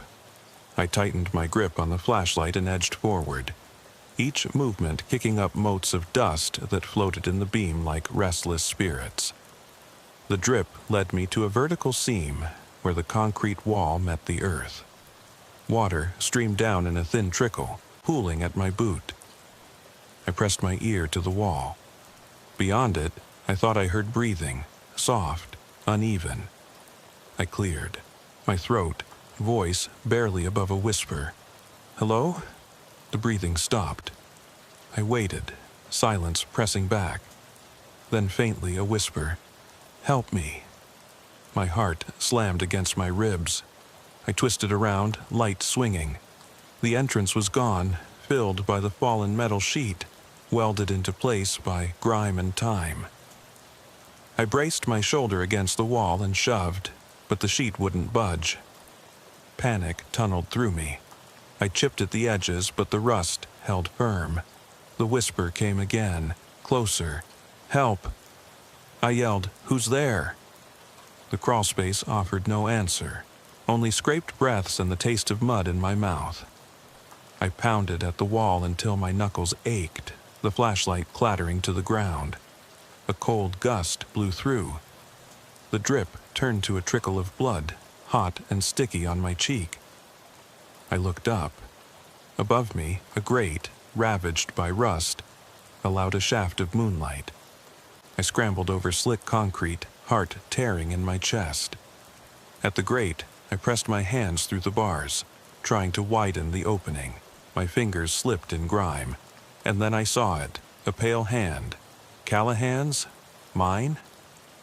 It shot through the grate, fingers brushing mine, every contour bone and tendon. A whisper on my ear, "You shouldn't have come back." I staggered back, vomiting instinctively into the pool of blood at my boots. The grate rattled, the sheet of metal creaked. I grabbed my pistol, smashed the flashlight against steel, and kicked at the wall with every ounce of strength I had. The metal sheet shifted a fraction.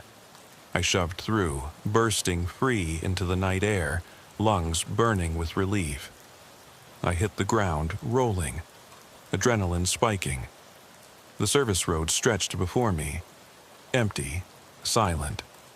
No footprints except my own. I bolted to the cruiser, hands shaking as I yanked open the door. I fumbled for the keys, threw the engine into gear, and peeled away, tires spitting gravel. The grill light snapped off behind me as I roared into the darkness. My breath rattled in the cab. The radio came alive with frantic voices. Backup inbound, confirm location, state of emergency. But I couldn't speak. I sat there as the dashboard lights flickered, vision blurring.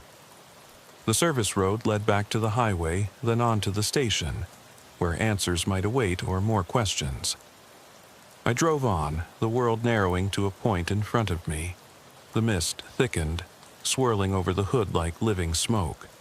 The darkness closed in, but I pressed on, driven by a force I couldn't name. My reflection in the mirror was gone, only empty roads stared back. And in that emptiness I realized this road had no end. Not for me, not for anyone who followed its whispering path. It fed on silence, on unanswered calls, on fear left unsaid, and every mile deeper, every secret uncovered, only drew me tighter into its clutch. I glanced at the dash clock, 3:31 a.m., and swallowed hard. Dawn was hours away, but I wasn't going home, not yet, not while the road still called, still breathed its secrets around me. I kept driving, wipers dragging across the glass, lights carving a tunnel of night. And as the sky lightened faintly in the east, I knew the truth I carried wouldn't let me rest. The road carried me forward even as my mind felt rooted in place. I passed the blinking sign for Meadow Creek Bridge, its yellow letters bobbing in the darkness. My knuckles ached from gripping the wheel, but I didn't dare loosen my hold. Somewhere behind me lay the steel crawlspace, the voice whispering warnings I couldn't unhear, and somewhere ahead was the station. Bright lights, other officers, paperwork, questions.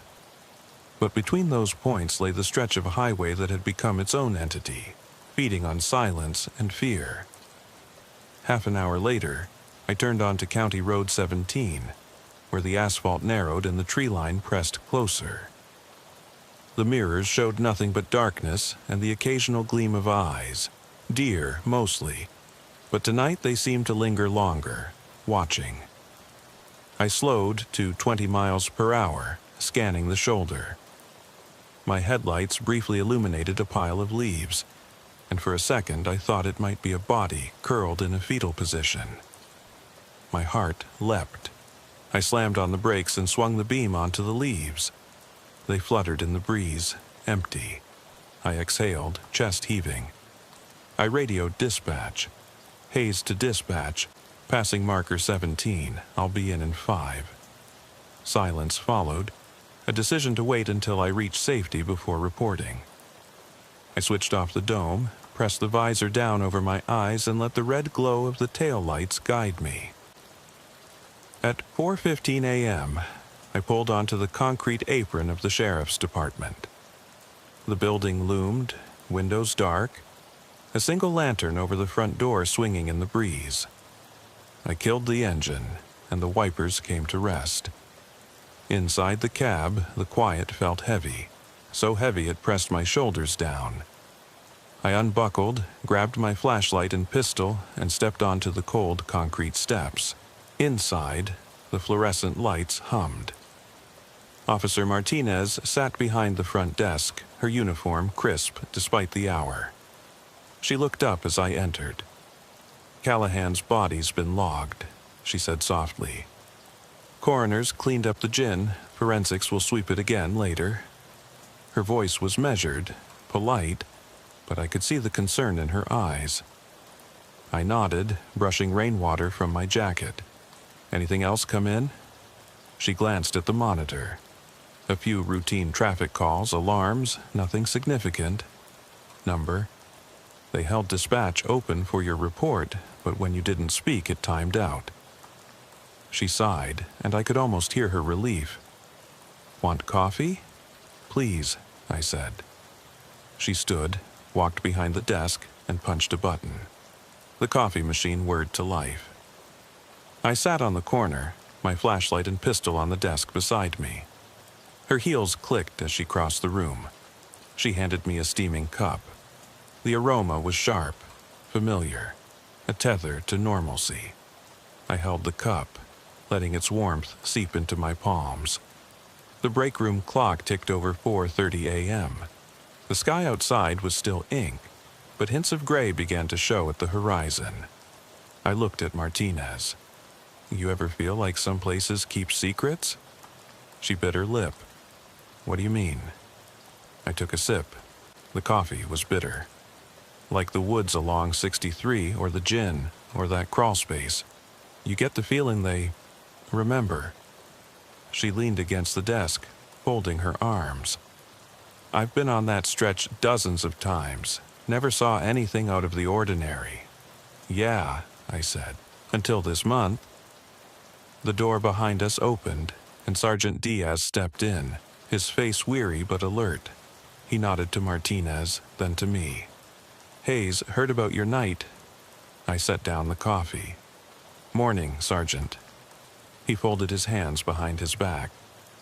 "Callahan's deaths ruled homicide, strangulation. No witnesses, no suspect, no murder weapon." I felt a hollow ache. "Any indication why he was there, or who was with him?" Diaz shook his head. "Not yet. Forensics found fibers matching your uniform, and the badge you recovered." He glanced at Martinez, then back at me. "FBI's involved again. They want you on the team. Questioning, interviews." I clenched my jaw. "Fine, I'll play ball." He hesitated, then said, "There's something else." His voice dropped. "Dispatch got another 911 call last night around 2 a.m., anonymous. Caller said they never leave. That's how it ended. No location, no name." My blood ran cold. I stared at the desk's grain. "Just that?" He nodded. then static. They traced it to a dead zone, no towers, no coordinates. I pressed my palm against the desk. The wood was smooth, but it felt as if it vibrated, as if it murmured warnings.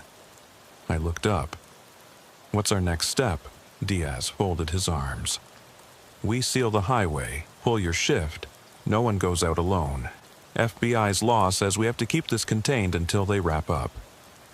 "Understood," I said. He gave me a curt nod. "Get some rest if you can. We rotate you back on the road in 4 hours." I nodded again, drained. Martinez refilled my cup. I sipped, then set it down. I felt the weight of dawn pressing against the windows, and I realized I hadn't blinked in minutes. Diaz left. Martinez retreated behind the desk. I sat in silence, listening to the hum of fluorescence, the slow drip of the coffee machine, the faint breathing of the building itself. Outside, sirens howled in the distance as backup hit the gin. Inside, I felt smaller than I had in years. A rookie whisked back to the scene of his worst nightmares. I stood, grabbed my gear, and walked to the locker room. The tile floor was cold under my boots. I peeled off my uniform, dropped it into the hamper with a thud. My skin felt slick. I stepped into the shower, and scalding water pounded my back, washing off mud, sweat, and a year's worth of dread. I scrubbed until the water ran clear, but the smell of swamp and grease stayed in my nose. When I finished, I wrapped a towel around my waist and stared at my reflection. Eyes sunken, face drawn. I thought of Caroline's smile, the way she fussed with my collar before I left. I thought of the lunchbox, the field rep who vanished, Deputy Forrester whose disappearance launched this crazy pattern of horrors. I thought of the hidden crawlspace, the battered badge, Callahan's hand slipping through the grate. I shrugged on my uniform, button by button, and holstered my pistol fresh. I left the station before Helena could notice, making my way back to my cruiser in the lot. Dawn had broken, pale gold spilling across the asphalt. The highway lay quiet beyond the station gates. I sat behind the wheel, radio off. I watched dawn spill light over the shoulder, over the swamp, over a road that should have been just pavement and trees, but it wasn't. Not anymore. This stretch of highway had become something else, something alive. I started the engine and eased onto State Route 63. I kept the speed low, scanning the shoulder. Mile marker, 12, 13, 14, 15. The sun warmed the glass, evaporating mist. The world looked ordinary in daylight, green pines, cracked asphalt, painted signs. But I knew better. At mile marker 16 I saw them, a pair of boots sticking out from the grass. Someone had laid them down, toes pointed toward the highway. I pulled over, heart clenching. I grabbed my flashlight, stepped onto the shoulder. The boots were uniform issue, black leather, scuffed. I approached slowly, beam shaking. Inside one boot was a note, "We never leave," written in careful, looping script, no signature, no date, just those words. I stood, chest tightening. My radio crackled to life, a pilot fish in a sea of static. I keyed the mic. "Dispatch, Hayes here. Found a note. I repeat, found a note near mile marker 16. We never leave." Static answered, then a voice, "Copy that. Unit en route to your location." I pocketed the note, slid the boots into the back seat.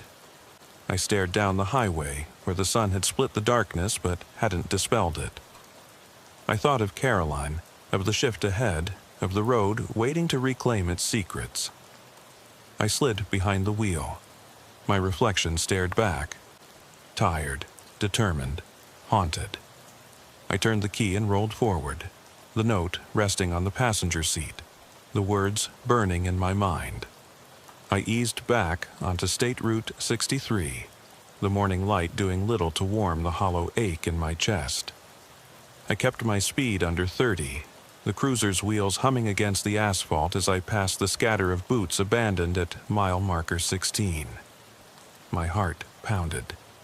Every nerve ending felt alive with fear and curiosity. I tucked the note, "We never leave," into my breast pocket, pressing my fingers against the damp paper through the fabric of my uniform. Dispatch confirmation crackled behind me, but I didn't reply. I needed space, silence, just the road and the hum of the engine. The station, with its harsh fluorescence and hushed corridors, felt too small now. The highway was where answers hid. In the silence, in the midday shadows beneath the pines, in the stretch of shoulder where footprints faded before you could follow them. I passed mile marker 17 without stopping. My mind replayed everything I'd found.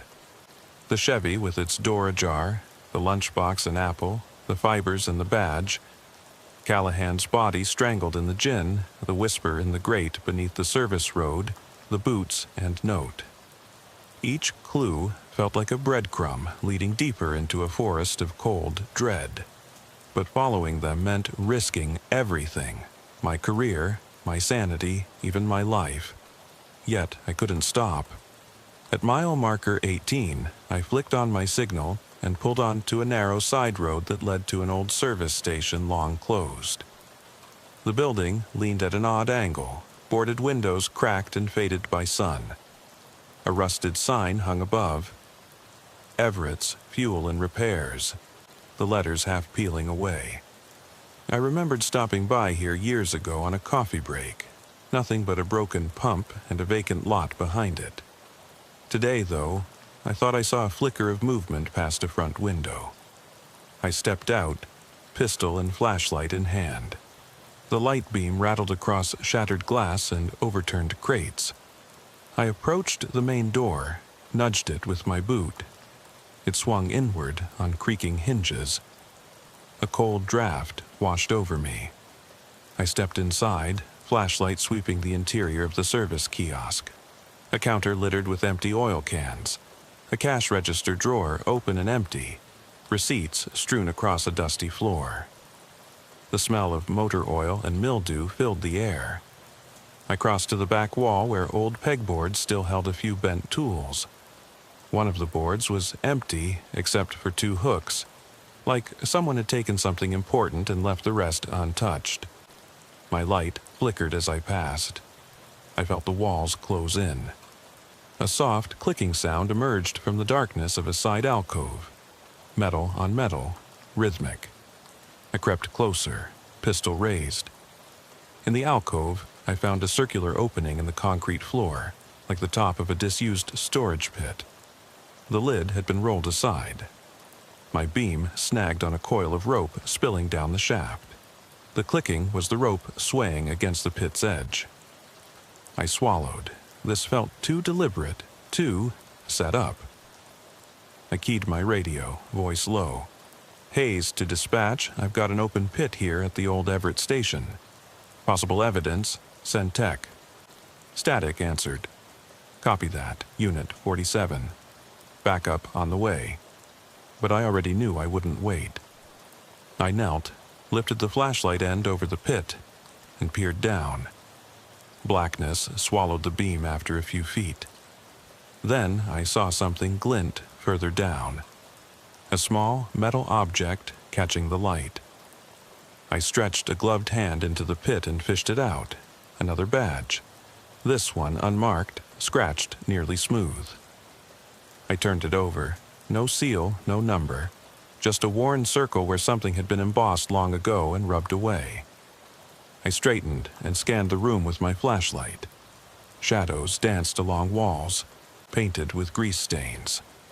The silence pressed in until I could almost hear my own heartbeat. I thought I heard a soft sob echoing from beneath the counter. I trained the light there, and it settled on a figure curled against the back wall. A man, young, uniformed, his knees drawn to his chest, head buried in his arms. His shoulders shook with quiet, desperate sobs. "Hey," I said softly as I stepped forward. He jerked upright, eyes wild and unfocused. The beam revealed his badge. Deputy Randall, one of the 4 civilians who'd vanished over the past decade, though no one ever found him. His name had been pulled from missing person files, but Randall was never a lawman. He was a local security guard who'd ended up on that highway when his car broke down. Finding him here alive made no sense. "Don't come closer," he whispered, voice raw. I saw bruises darkening his neck and wrists. He looked at the badges in my hand, then back at me with a flicker of recognition. You're the one who's been poking around. You're the deputy in the Chevy." His eyes narrowed. "You shouldn't have come." I raised my hands, moving my pistol barrel down so he'd see I wouldn't shoot unprovoked. "Randall? Deputy Randall? It's Hayes, Deputy Hayes. We've been looking for you." My voice shook. This was impossible. Randall should have been locked away or dead years ago. Yet here he was, clad in a uniform no longer in circulation, as if time had stopped on him the day he vanished. He laughed, a short, brittle bark. "Looking for me? Searching the woods? Chasing ghosts?" He scooted back into deeper shadow. "Those ghosts are real." He gestured at the badges in my hand. "They gave me that badge. Told me I'd leave. I stayed. Now I can't go." His gaze flicked over my uniform, lingering on my name tag. "They won't let me leave. They don't let any of us go." I knelt, setting the flashlight on the edge of the pit so it illuminated his face. "Randall, whatever happened," I began, but he cut me off. "They took us one by one, brought us here, showed us the road belongs to them, made us their watchers. They made me watch." His eyes glistened with tears. "I've been here for years. I've seen them come and go, people like you sent to find me, to rescue me. None leave." My stomach turned. "They? Who?" "Who's they?" I asked, crouching closer. He shook his head, voice barely audible. "You're too late. You already belong." His lips curved into a sad smile. "Your badge. This road collects you, marks you. Look at your note. You'll never leave." I felt my chest seize. He stood, backing away, and turned to scuttle deeper into the pit. I lunged, grabbing his arm, but he slipped through my fingers, vanished into the darkness below. The flashlight clattered to the floor. I scrambled to retrieve it and shone the beam down the shaft, but only saw blackness deeper than memory. I pounded on the floor with my fist. "Randall!" My voice echoed, swallowed by concrete. No reply. The room felt colder, air thick with the memory of breathing that wasn't mine.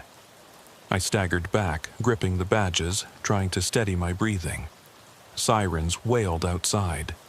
Dispatch calling my name. I keyed my radio. "Hayes, emergency. Hazardous situation. Need medics and backup at Everett's Fuel.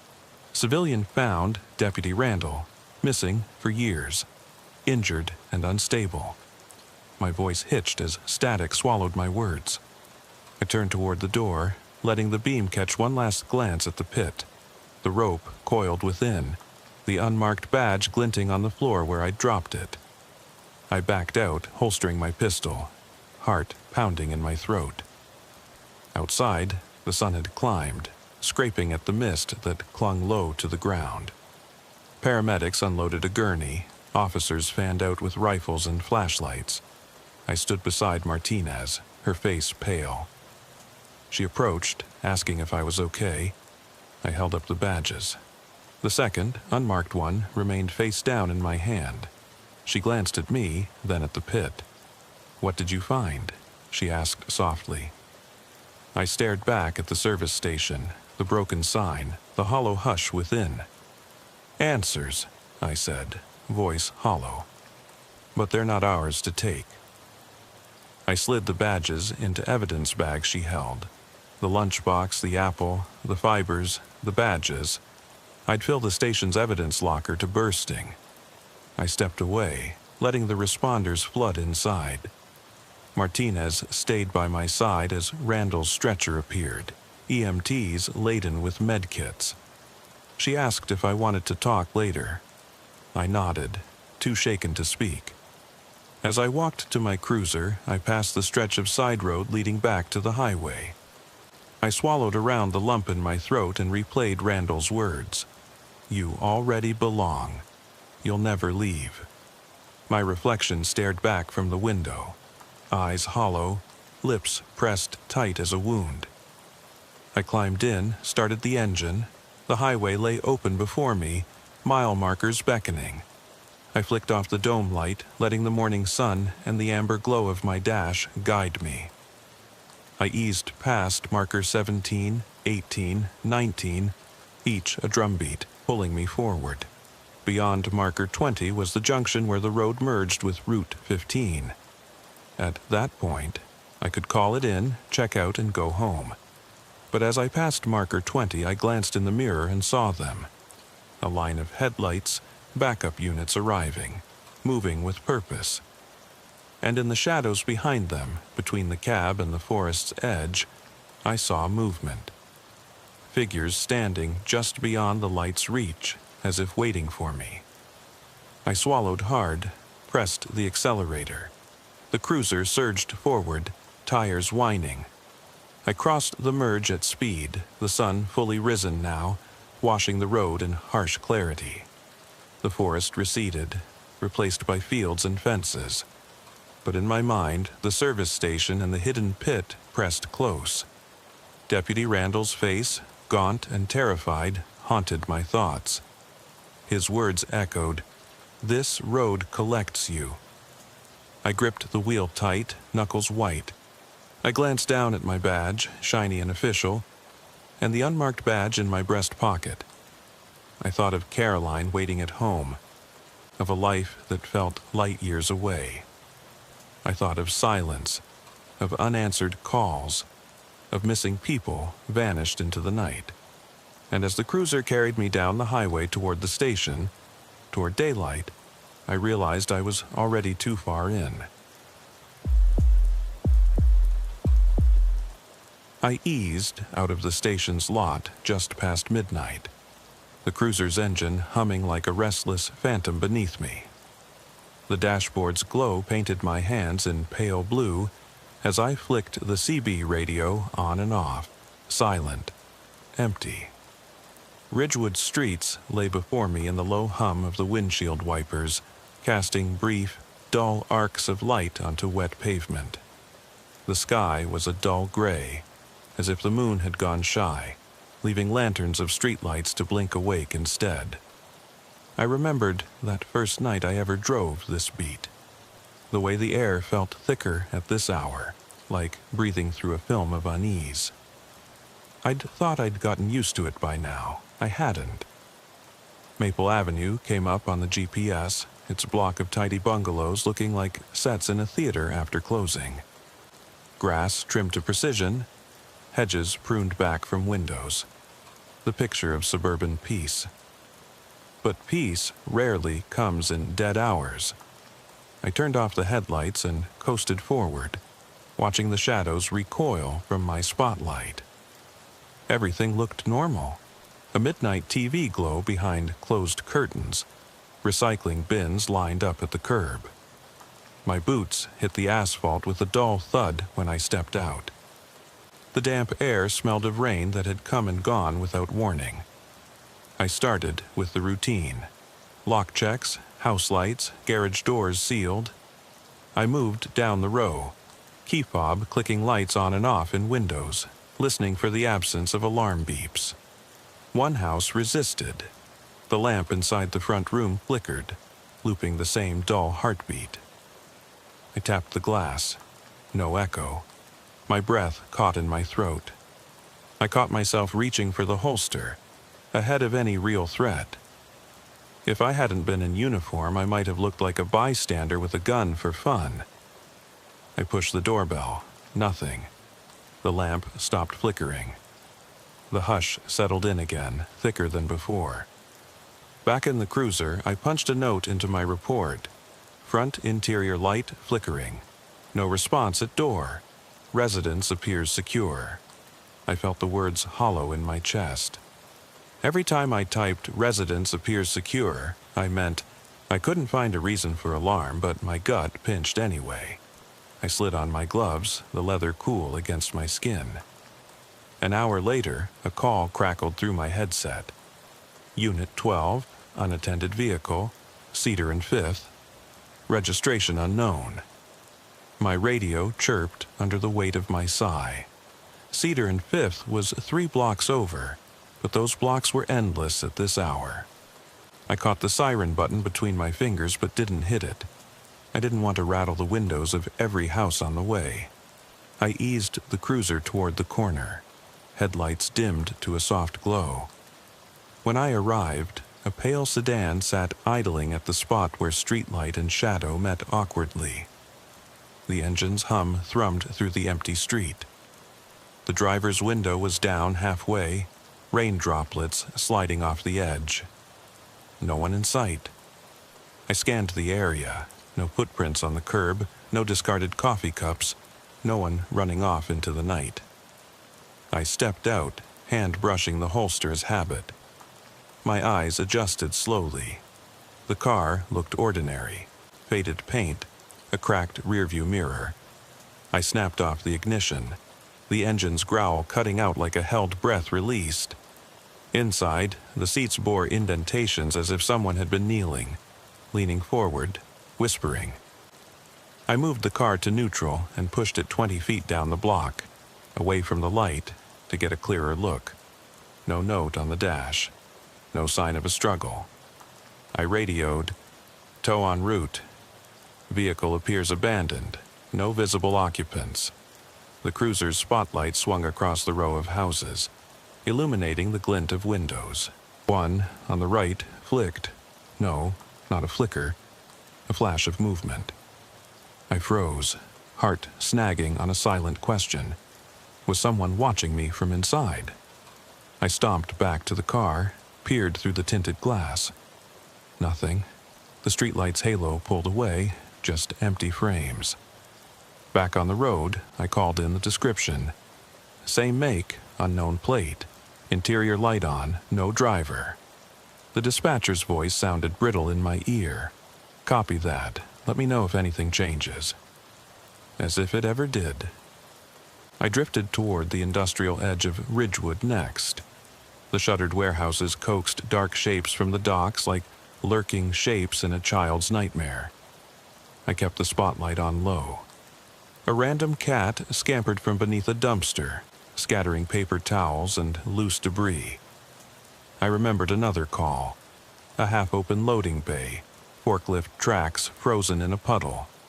I stamped out across cracked concrete, flashlight slicing a swath of yellow. No footprints beyond my own, no muffled voices. I slammed the bay door shut, pressing my shoulder against the metal rib. My breath steamed in my glove. I caught my own reflection. Gray-haloed eyes, sagging jaw, uniform crisp in the dusty light. The echo of my shoulder on the steel rung out, a single note of punctuation. I climbed back in the cruiser, the seat cold against me. I typed another report. Industrial area bay door unsecured. No persons present. Secured and cleared. I hit send. My own words looked wrong on the screen. I sat there for a minute, staring at the field's final dot. The next dispatch came through. A domestic violence follow-up on 4th Street. I called in en route. When I arrived, the house was silent, its white porch stairs worn smooth. I knocked. No answer. A door locked with a chain inside, casting a diagonal line of shadow across the wood. I used the key provided at intake, stepped inside, and the floor creaked like it knew my name. I moved quietly, expecting tension to snap at my heels. The living room was empty. I climbed the stairs. A child's shoe stood at the base, dusty. I inhaled. No crying, no pleading, just the quiet weight pressing down. I cleared the bedrooms, closets, found nothing but an overturned nightstand. I called dispatch. Negative contact. No signs of struggle, but chain was in place. Caller must have misdialed or panicked, all secure. I rubbed my neck, trying to chase the chill away. Halfway through the shift, my boots thudded along suburban streets again, where every house had a name on its mailbox and every lawn gave no clue of trouble. My radio stayed silent. I leaned back, closed my eyes for a second, and relived the earlier nights. Half-open doors, idling cars, the empty house with the sobbing woman, so convinced someone lurked when no one did. I wondered how many people were alive with the echo of fear they'd heard in their own heads. I wondered how many would never sleep soundly again. The clock on the dash read 3:17. I flicked the CB again. Nothing. I flicked it off. I headed toward Ridgewood Park, its parking lot strewn with wood chips and the silhouettes of swings. I pulled up beside the playground, green chains creaking in the breeze. I reached for my flashlight, clicked it on. No radio calls had come from here in months, but tonight I felt drawn. The swings hung empty, seats swaying like broken promises. The slide's metal sheen reflected each street lamp in a line of cold silver. I walked the perimeter, notes in my mind, wood chips damp, fence padlocked, no footprints beyond mine.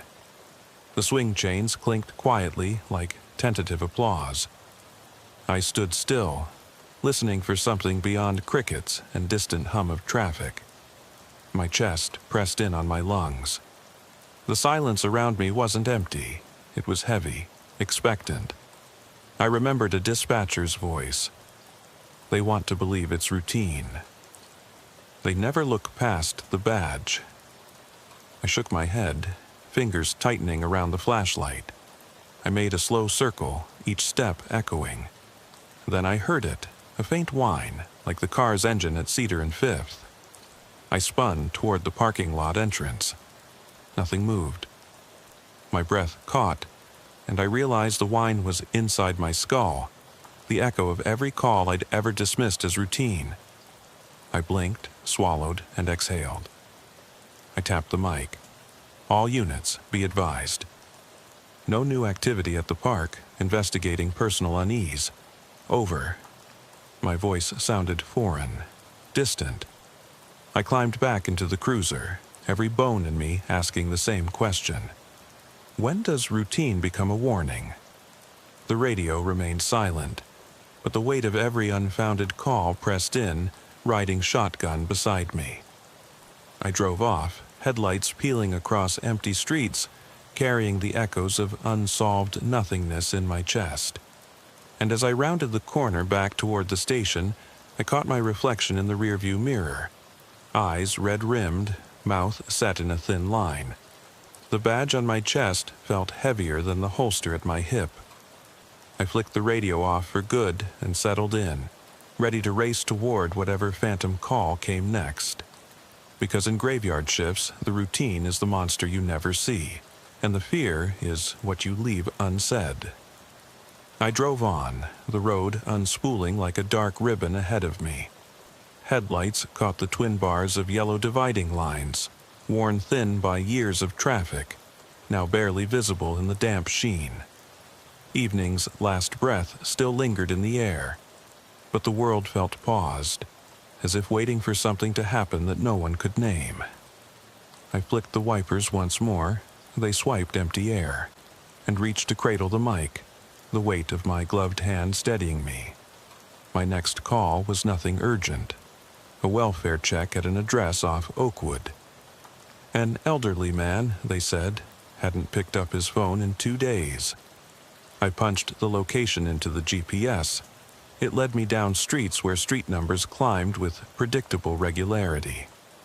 Houses here set back further from the road, lawns overgrown with dormant weeds, the kind you only notice when you're looking for wrongness. I parked half on the curb, engine idling low. The house looked lived in. A porch light still on, curtains drawn tight. I ended the parking brake with a soft click and stepped onto the concrete, each footstep landing with a hollow echo. The front door key turned easily. Inside, the air smelled faintly of mothballs and cooked cabbage. Wallpaper peeled at the edges, curling like old skin. I called out, "Mr. Lennox, this is the PD dot." My voice sounded small in the foyer. No answer. I moved toward the living room, eyes catching on a rocking chair paused mid-swing, its cushion depressed in the center. I slid my flashlight beam across a coffee table littered with pill bottles and yellowed newspapers. The TV was off. A chair faced the screen, empty. I felt the vibration before I heard it, a pulse in the floor. I dropped to one knee, hand on a faint hum beneath the hardwood. The hum grew, deep and low, until it felt as much inside me as around me. My heartbeat synced with the vibration, or maybe it was my fear. I rose slowly, training the light on the base of the chair. 2 legs pressed into the floorboards, 2 hovering above. No feet visible. The chair rocked back and forth. I swallowed. "Mr. Lennox, are you all right?" No reply. The rocking slowed, then stopped. The hum disappeared. Silence, not empty, but thick and waiting. I scanned the room. No one there. The chair remained an invitation with no one to accept. My hand tightened around my flashlight as I backed out to the hallway, checking rooms methodically. I found a bathroom with the water still dripping. A single faucet left open, water pooling at the drain. I knelt and ran a careful finger through the puddle. No footprints beyond mine. I left the tap running in case he returned, then circled back to make a call. "Dispatch, 1021, residence appears empty. Unusual interior disturbance. Please send welfare unit." I stepped back outside, the chill night air hitting my face like a rebuke. I exhaled, racing steam. I glanced at the porch light, still on, but dimmer than before. I pressed the mic again, then killed the house's light before climbing back into the cruiser. The dial clicked to off, and darkness swallowed the porch. I punched the radio off, letting the silence reach through the speaker. I pulled away, streetlights marking my path. Each pole a sentinel that leaned just a little too close, like they were curious what I'd found. I tried to shake the image of the empty chair, but it clung like a roadside stain. The station's board chimed. Another call. Silent alarm at a gas station on Greenwood. I'd been there twice before for nothing. I considered skipping it, noting in my head how many of these calls turned up 0. But I went. That's what I did. I went. I let my boots take me to where only ghosts might wait. I rolled onto the cracked concrete of the forecourt. Pumps stood in uniform rows. Hoses looped like sleeping snakes. The convenience store lights were on, but no clerks in sight. I grabbed my flashlight and entered. Inside, aisles of snacks and drinks cast long shadows. I clicked down the flashlight beam, scanning shelves, counting cereal boxes, checking the cash registers. No open drawer, no spilled slushie, no echo of movement. I stepped behind the counter, the cold tile floor sending a wave of awareness through my soles. The back door was ajar. I pressed the handle. It squeaked open to an alley smeared with oil stains, stray cats slipping into the night. I followed the alley's curve, flashlight sweeping until it caught a discarded baseball cap, its brim bent. I crouched to inspect it. No name, no tag. I slid my glove into it. The material was damp. It smelled like sweat and stale tobacco. I stood, shone the light further down. The alley ended at the back of a boarded-up warehouse. A dog barked. I spun, catching a flash of movement down the lot's edge. A man's silhouette, half hidden behind a dumpster, called out, "Police!" The figure froze, then turned away and melted into shadow. I chased the outline between rusted barrels, heart thudding as I reached the lot's fence. I climbed onto a barrel to see over the top. The shadow was gone. No footprints in the dirt, no scent of fear. I climbed down and found the cap lying on the barrel's dented top. I picked it up, returned it to the brim, and slipped back inside as quietly as I'd entered. I radioed, false alarm. No suspects in sight. Alarm, likely malfunction. All clear. Back in the cruiser, I ran my hand over the cap's brim as I sat. I turned it over and found a stitch of dark thread, almost invisible, running around the sweatband. I studied it, wondering how it got there. I slid the cap into the glove box, unofficial evidence maybe, but my own kind of proof that someone had been there. I checked my watch, 4:02. The night was half gone. No more calls for now. I started back toward the station, passing under the flicker of Old Ridge Road's lamps where neighborhoods faded into secrets. I thought of the elderly man's rocking chair and the half-open shops, the idling sedan and the empty gas station. Each location offered a moment of wrongness that drew me in, but I never found an explanation. Instead, I collected them, like a scavenger of unease. Rolling through Ridgewood one last time, I kept the cap on the dash, brim facing me. The red thread caught the glare of the dash lights. It was a simple thing, a fragment of someone else's night. Yet, it felt heavy in the glove box, a reminder that somewhere out there, someone was watching, waiting for the routine to break. And maybe the routine already had. I parked back at the station just as the eastern sky sighed with light. My shift ended, but my mind stayed on. I powered down the cruiser with a final click, climbed out, and headed inside. Day shift officers passed by, yawning, tapping badges, trading stories of minor chaos. I stepped into the locker room, stripped off the uniform, and glanced at the cap tucked in my bag. I hesitated, then left it where it was. Some ghosts you carry with you, heavy in your pocket, refusing to let go. I walked out through the front doors, the sun rising too quickly, too brightly, as if it didn't realize the weight of the night behind me. I swallowed against the glare and forced my shoulders straight. The station, bright, white, and humming with daylight, held no answers. It only promised more questions when the night returned. When evening comes again, I'll strap on the badge and glove box the cap. I'll push into the dark, into the unspoken voids of the streets. I'll listen for the hum beneath the floorboards, the swish of wipers on empty roads, and the swing of an empty chair. I'll continue to collect these unanswered calls, to press my weight into locked doors and follow idling engines. Because in the graveyard shift, the routine is not what it seems, and the silence is not empty. It's alive, waiting for someone to notice. I eased back onto Ridgewood's main artery after locking my cruiser at the station. The streets yawning wide in the faint promise of night's return. Toward the east, the sky still clung to bruised twilight, but the west had already slipped into ink.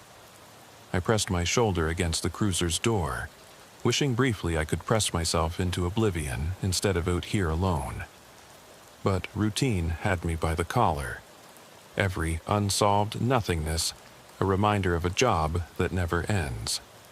I pulled on to Maple Avenue again, where rows of houses crouched behind hedges that shivered in the breeze. The houses themselves showed no signs of intrusion, but the streetlight flicker above number 14 caught my eye first. A staccato blink that felt less lamp than heartbeat. I stepped out, boots crunching on loose gravel that had spilled from the driveway. I pointed my flashlight up and down the facade. Windows tight, curtains drawn safe inside, the glow from the porch light stable.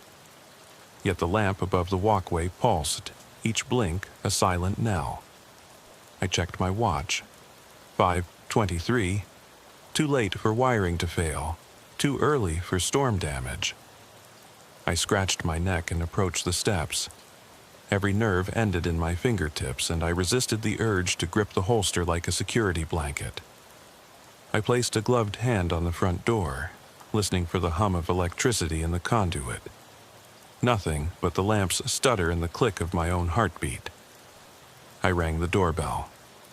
Press. The lamp blinked twice more. Press 3 beats.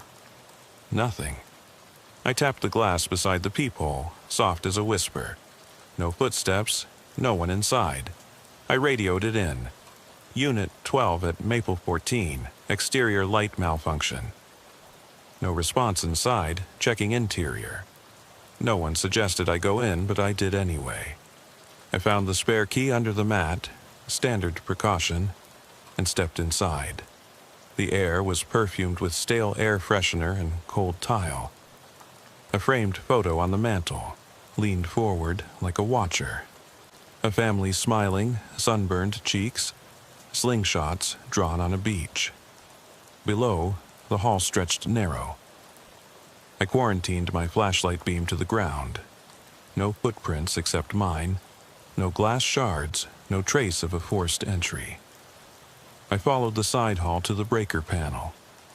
I opened the box, checking switches. All set. I flipped the lamp's switch at the wall. Nothing changed. The wiring was sound. The lamp was as possessed by hesitation as I was. I slipped the key back under the mat and exited, noting only the odd pocket of unease gnawing at my chest. I walked back to the cruiser and sat, searching my mind for a mundane explanation. Circuitry glitch? Bulb on its last flicker? A question too small for the weight it bore. I slid behind the wheel, flicked the CB twice for clarity, then set off again. I decided to head downtown, only a mile away, but the downtown lot was deserted at this hour. Storefronts shuttered, sidewalks empty. The familiar veneer of commerce now a graveyard of signs. I had responded before to a call from the diner at 5th Street in Maine. Alarm tripped, but no forced entry, the cash drawer secure, yet ajar. It felt routine then. Now it felt like an echo I needed to revisit. I parked beneath the diner's neon sign, its open scrawl dark, the windows secretive behind metal gates. I flashed the beam up at the menu board. Breakfast all day, it said, though the letters dim and peeling suggested no one had eaten in months. I crossed to the side entrance, flashlight bouncing off stainless steel. I pressed my ear to the door, nothing but my breath creaking. I slipped through the crack and found myself in the glare of empty stools and tiled floors, still sticky near the grill. I magnetized the beam to the registers. One drawer sat halfway open, a key still dangling from its lock. I closed it and tested the lock, secure. I stepped toward the kitchen, where pots hung silent and freezers hummed low. I followed the hum to its source, a walk-in cooler door propped open, fogged glass, the soft glow of a single bulb inside. I clicked off my flashlight and pushed the door wider. Air spilled out, cold as regret. A crate of produce lay undisturbed, and the floor's checkerboard tile reflected my wide stare back at me. No sign of a clerk taking inventory. No one stocking shelves. No footsteps in the produce bin's thin puddle of condensation. I closed the cooler door and jammed it shut with my shoulder, the lock clicking into place. I strode back to the front, felt the diner's breath on my neck, an inert body waiting for life. I backed out, leaving the door locked behind me. At the cruiser, I jotted down in my notebook, my pen scratching like an old engine. Downtown diner, open sign off, registers drawn, cooler ajar, no personnel, all secure post-check. Then I paused, pen hovering over paper. The words read like any other call, but they ached with the weight of unanswered whys. I closed the notebook, took a steadying breath, and folded it into my pocket. I crossed toward the edge of downtown where the shadows softened into the industrial sprawl. I flicked the CB once, twice. No reply. I had another call in the area. A missing person check at a small apartment complex by the train tracks. The dispatcher had said, "Resident hasn't been seen in 3 days. Family worried." I checked my watch, 6:51. The sun's first yawn was coming soon. I pulled off onto a gravel drive where the train's whistle used to echo noontime announcements, now lost behind creeping city noise. I parked where broken lamps cast half-lit corridors between buildings. The mailboxes were dented, spray-painted tags bleeding into one another. I stepped out and crossed to apartment 3B. Its door stood closed. The window blinds were rigged shut at an angle that suggested someone peered out once, then slammed them down.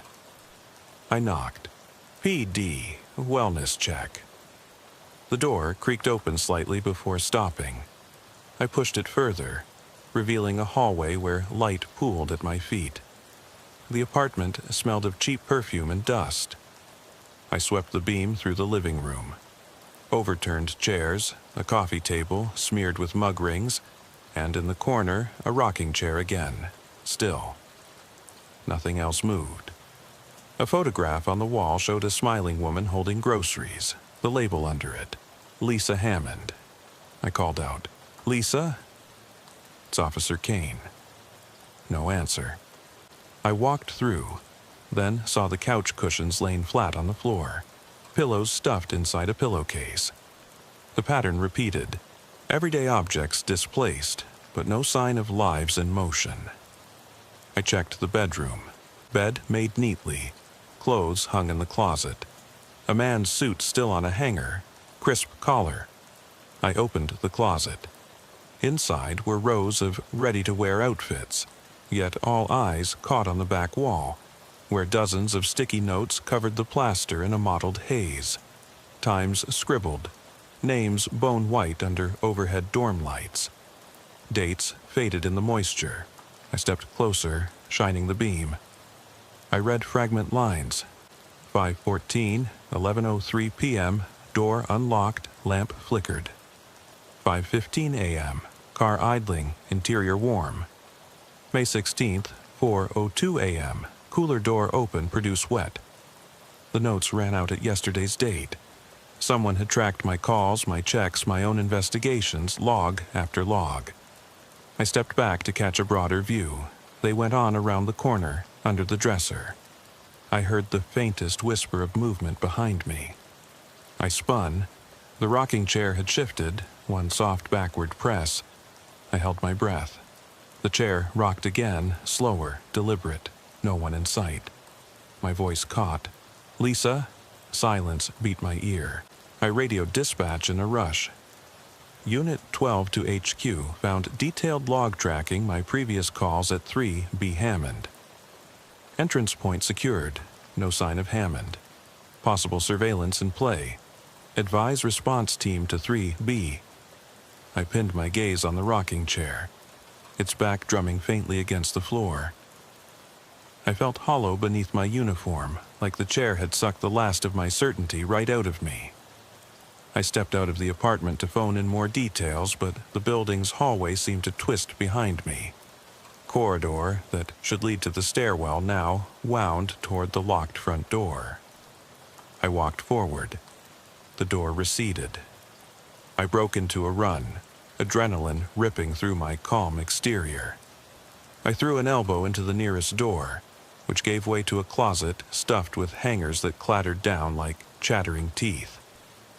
I yanked it open and popped into the next unit, 4A, slamming the door behind me. The apartment was empty, walls bare, the floor spotless. I braced against the door and wrapped my flashlight on the center. I turned the knob, locked. I tried the call button on the handle, nothing. I pounded, rattling the door until my knuckles stung. The hall beyond stayed still. I pressed my ear to the door, no sound but the echo of my own heartbeat. The apartment grew colder, the air pressing in. I closed my eyes for a moment. My training said, don't panic. My gut said, don't trust this building. I reached for my phone, no service inside these walls. I patted my pockets, no radio contact. I remembered my badge, flashlight, handcuffs. None of it did any good here. I glanced at the closet door I'd entered through, wondering if escape required surrender. The walls held too many echoes, too many unknowns. My boots scraped the tile as I took one slow step toward the living room, flashlight in hand. I caught sight of movement in the beam. A handful of yellow sticky notes perched on the coffee table, as if dropped there just now. I lunged forward, grabbed one, read the date. Today's date, followed by the time, 6:53 a.m., scribbled in a hand I recognized as my own. I sank to the couch, pressing the note to my chest as if it could shield me. The lamp above me blinked off, then on. Silence ceased to be absence. It was what watched me from the dark. My phone vibrated somewhere back in the cruiser, unanswered. My radio crackled faintly beyond these walls. My reflection in the window stared back at me, uniformed and stranded. I realized then, routine had broken into me, undone the line between observer and observed. And the night was only halfway done. The night pressed in around me like a living thing as I slipped through the empty hallway of apartment 4A, the door clicking shut behind me. I kept the beam tight, spotlighting the thin sliver of carpet that led toward the small kitchenette at the back. Every breath felt amplified, my chest tight as I tried to will my pulse to slow, that same pulse that had shaken the cap off my glove box and had left me stranded in a closet hours ago. I crossed to the kitchenette's countertop, eyes scanning for anything out of place. A spoon lying just so, a cup cracked at the rim. All looked innocuous, domestic. Yet I remembered the sticky notes, my own handwriting stalking me through that other room. I closed my fists, fingertips grazing the texture of the flashlight grip. I turned back toward the living area, where the couch still held its invitation. I hovered, half expecting the seat to shift beneath my weight, to fold itself around someone, or something waiting. I forced my feet forward, each step measured, deliberate. The floor creaked beneath me, sending a hollow groan through the apartment. I paused, listening. Nothing but the hiss of my own breath. The beam landed on the window blinds, slats twisted to one side, letting in the pulse of a distant streetlight. I edged closer, peered through the gap. Beyond the glass, the parking lot glowed in pools of orange, deserted but for my cruiser, its silhouette perched under a lamp. My radio crackled behind me. For a moment I started, hand snapping to the holster. Then I remembered. It was dead here. The building swallowed signals whole. My stomach knotted as I considered the thin walls between me and the rest of Ridgewood, the rest of the world. I was alone in this strange flat, stranded between routine and reality. A sudden clatter came from the kitchenette. A spoon sliding across the counter, spinning until it fell to the tile with a tap-tap. I whirled, flashlight stabbing the air. No one there. My throat closed around a dry swallow. I opened the cabinet doors one by one, pushing the beam into empty spaces. I pulled my radio from my belt and tapped the mic out of habit. No response. I backed toward the couch, thinking about that cap back at the station. The red thread stitching burned in memory, a breadcrumb I carried but couldn't follow. I needed to escape, to get back to my cruiser, to heat and light in the steady hum of the engine. But the hall loomed behind me, an endless tunnel of doors that led only deeper into silence. I pinched my eyes shut, forcing thoughts of flashing lights and backup to crowd out the dark. When I opened them again, the couch's cushions were displaced. The seam between seat and back split open, as if someone had clawed the upholstery from within. My boots carried me forward faster than reason should allow. I yanked at the cushion, half expecting a body to tumble out. Instead, a single sticky note fluttered free and drifted to the floor. June 17th, 7:02 a.m., unknown inside. My name spelled out in hurried black ink. My hand shook as I snatched it up. The note felt slick, damp with something I didn't want to imagine. I blew on the corner, hoping to dry it. The print blurred, someone had smeared it on purpose. A low hum thrummed beneath the plaster, like the vibration under Mr. Lennox's floor, now magnified. I spun, training the light on every inch of the room. The hum intensified, a living pulse that matched my racing heart. I dropped to my knees, pressing the note to the carpet, and swept the flashlight beyond the room. The doorway quivered like a reflection in disturbed water. The hum rose, then stuttered to a halt. The doorway snapped rigid. I rose, fists curled tight, and charged forward, ramming into the living area with the weight of every unanswered call behind me. Beyond the couch, the kitchenette doorway stood empty, but I sensed someone, or something, lurking just out of sight. I stepped into the hall, clearing my mind of everything but the single thought: get out. My boots pounded the floor, every click a question unanswered. The hallway door at the far end spilled pale light from the stairwell beyond. I lurched toward it, flung it open, and half tumbled onto the landing. The stairwell was silent, concrete steps spiraling downward. I peered over the edge. No sign of pursuit yet. I descended 2 flights, gripping the rail so hard my knuckles bleached white. On the ground floor, the stairwell door led directly to the parking lot. I burst through it, lungs seizing at the moist night air. My cruiser waited under the lamp, its engine silent but its presence like a promise. I ran, shoulders hunched, and jumped in. The door slammed shut behind me. I fumbled for the keys. Each second stretched, as if the silence of the building had followed me outside. Finally, I turned the ignition. The engine's roar felt too loud in the hush. I flicked the lights on. Before I put the cruiser in gear, I reached back into the glove box and pulled out the cap, the one with the red thread. I studied it in the dash glow, then pried open the sweatband. Inside, folded flat, was another sticky note, tucked into one of the seams. Found. 7:05 a.m. No name, no signature. I swallowed, heart hammering. I set the cap on the passenger seat and slammed the door. I eased the cruiser into the drive, headlights on low beam, and rolled onto the street.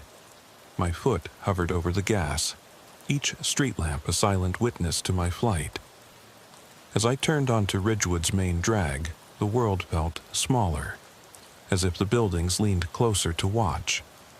I wanted to radio my position, but the note's presence in my own belongings told me no one would believe me until I had proof. I would need backup, daylight, a methodical approach. But with every minute before dawn, I risked the notes multiplying, trailing me like breadcrumbs in the wind. I reached the station in 4 minutes flat. I killed the engine and sat, ears ringing in the hush. The cap lay on the seat beside me, the red thread a stubborn thread tethering me to whatever had broken routine from inside those walls. Outside, day began its slow creep, casting long shadows over the lot. I opened the door and stepped out, the air cool against my face. I left the cap in the seat. It belonged to the night, not to me. I leaned back against the hood, arms crossed, feeling the uniform's weight like armor I wasn't sure I could wear again. In the east, sunrise bled into the sky, indifferent to what had transpired here. I stood there until the first rays burned through, folding the darkness back into itself. When my relief arrived, a crisp silhouette against the glowing horizon, I nodded, gesturing toward the cruiser. "I'll take care of the follow-up," I said, voice low and steady. The weight of the night huddled inside me like a whisper I could never fully shed. They didn't ask questions. At dawn, no one wants to hear about shadows. They only saw the cap on the seat and the look in my eyes. I gave them a report. Notes found, apartment cleared, no suspect. I filed it all under routine. Then I walked away, heavy boots echoing through the empty garage, carrying an uneasy certainty. In the graveyard shift, the night never really ends, and the things left unsaid can chase you into daylight. I slipped back behind the wheel, pressing the ignition into a low growl that harmonized with the hum still lodged in my chest. The station's overhead lights bled through the windshield, painting the dashboard in stark white. I drove out onto Ridgewood Drive, the neighborhood stretching before me like an endless expanse of empty lawns and dark windows. I kept the beam low, letting moonlight guide me past the rows of homes I'd already checked twice tonight. At 9 Maple, the one with the crooked mailbox, I came to a stop. The house looked unchanged. Tidy front yard, trimmed hedges, windows reflecting nothing but my own headlights. I stepped out, boots on wet grass, and set my flashlight to sweep across the facade. A single window on the left side glowed faintly. Not a porch light. Something inside, muted and pulsing. I approached the side yard fence, finding a loose board I remembered from months ago. It still creaked under my hand. I eased through the gap and rounded the corner. The window was ajar, its curtain drifting like a ghost in a breeze that shouldn't exist. I placed my hand on the sill and peered in. A lamp sat on a side table, its bulb flickering between bright and dim, like a tired eye blinking open and shut. No movement behind the glass. I pulled the curtain aside and tapped the window's edge. It rattled, the sound amplified in the silence. I called out, "Huntington PD," and waited. Nothing. I kicked at a loose brick on the patio. The brick rolled under my boot. I bent down, feeling the cold seep through my glove, and nudged it under the planter. The lamp above the table stuttered, and I caught a glimpse. A shape behind the table shifting away from the window, like a silhouette erased from one frame of a film reel. I stepped back, heart pounding. I didn't see legs or a face, just the suggestion of a person's outline fading into shadow. I radioed. Unit 12, suspicious movement at Maple 9, possible trespasser inside. Requesting backup. My voice sounded taut in the still night. I crawled to the front yard and circled back to the porch, flashlight out. I tested the doorknob. It was locked. I tried the key and it turned. Inside, the hallway was thick with the scent of lavender and varnish. I scanned the foyer. Shoes neatly lined, welcome mat pressed flat. Nothing out of place. Then the lamp's flicker caught my eye through the living room archway. I moved in, boots silent. In the living room, furniture was arranged in a perfect rectangle. Couch facing coffee table, chairs flanking each side. The lamp on the side table throbbed in the shadows. I approached, shining my beam across the table's surface. A single wine glass stood half full, droplets of condensation beating on the outside. I stepped closer, raised a gloved hand, and touched the rim. The glass clinked sharply, its resonance rattling the walls. Footsteps behind me, soft, shuffling. I spun but saw nothing. My flashlight caught the edge of the hallway. Footprints appeared on the hardwood, muddy and fresh. They led away from the living room, past the staircase that climbed to the second floor. I swallowed, lifting the beam upward. Shadows pooled at the top of the stairs, as if every shadow in the house had gathered there. I thought of the old women's tales of objects moving when no one was there. I thought of the rocking chairs and the sticky notes. But this was different. This was active, alive. I radioed backup again, but got no response. My pulse spiked. I realized my signal was still dead inside this house. I could feel my chest tighten as I started up the stairs, each step a test of will. I kept the light trained on the hallway, its walls documented with family photos, smiling faces frozen in time, oblivious to whatever was creeping through their home. At the top, a door stood slightly open, bedroom painted in soft blue. I entered and froze. The lamp from below lay shattered on the floor, its bulb flickered here on the nightstand. A figure crouched over the bed, its back to me. I cleared my throat. It didn't move. My flashlight beam landed on the side, a mirror reflecting my own reflection. But behind me in the glass was another set of eyes, dark, hollow. I raised my voice. "Police! Come out with your hands where I can see them."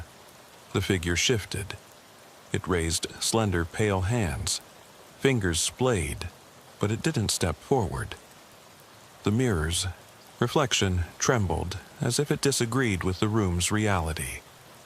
I exchanged the beam between the figure and the mirror, but when I looked back at the bed, it was empty. The bed covers drawn to one side, a hollow shape pressed into the mattress. I whirled through the doorway, ready to chase, but the hallway beyond was unnatural. Its length stretched.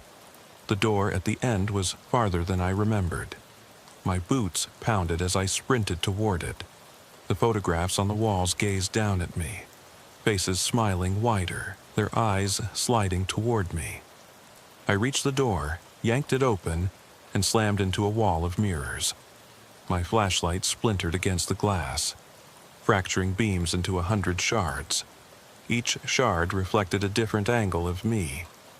Grime on my face, fear in my eyes, uniform stained with sweat, and in every reflection behind me a shape pressed close. Too many shadows, too many watchers. I backed away, heart hammering against ribs, and the mirrors began to pulse, flickering between white and black like a failing signal. I slammed my fist on the mirror nearest me. It trembled, then went opaque. I turned and ran, barreling down the hallway, boots echoing. Doors I'd passed earlier were now shut tight, blocking my path. The staircase I'd climbed was gone, replaced by a wall of sticky notes plastered over the paneling. I tore them away, hands moving blindly, dates, times, and locations. My own reporting stitched into the wallpaper of this nightmare. I spun around, searching for an exit. The only clear path was the room I'd just left. I slipped inside and found a window cracked open, moonlight pouring through.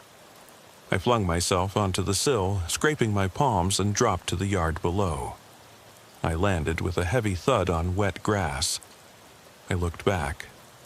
The window was closed, the curtains drawn neat. No sign of anything abnormal. I scrambled up and ran across the lawn to the fence, squeezed through the gap, and climbed onto Ridgewood Drive. I paused only to catch my breath, chest heaving. The street was empty. I saw my cruiser's silhouette under the street lamp across the way. I sprinted toward it, keys already in hand.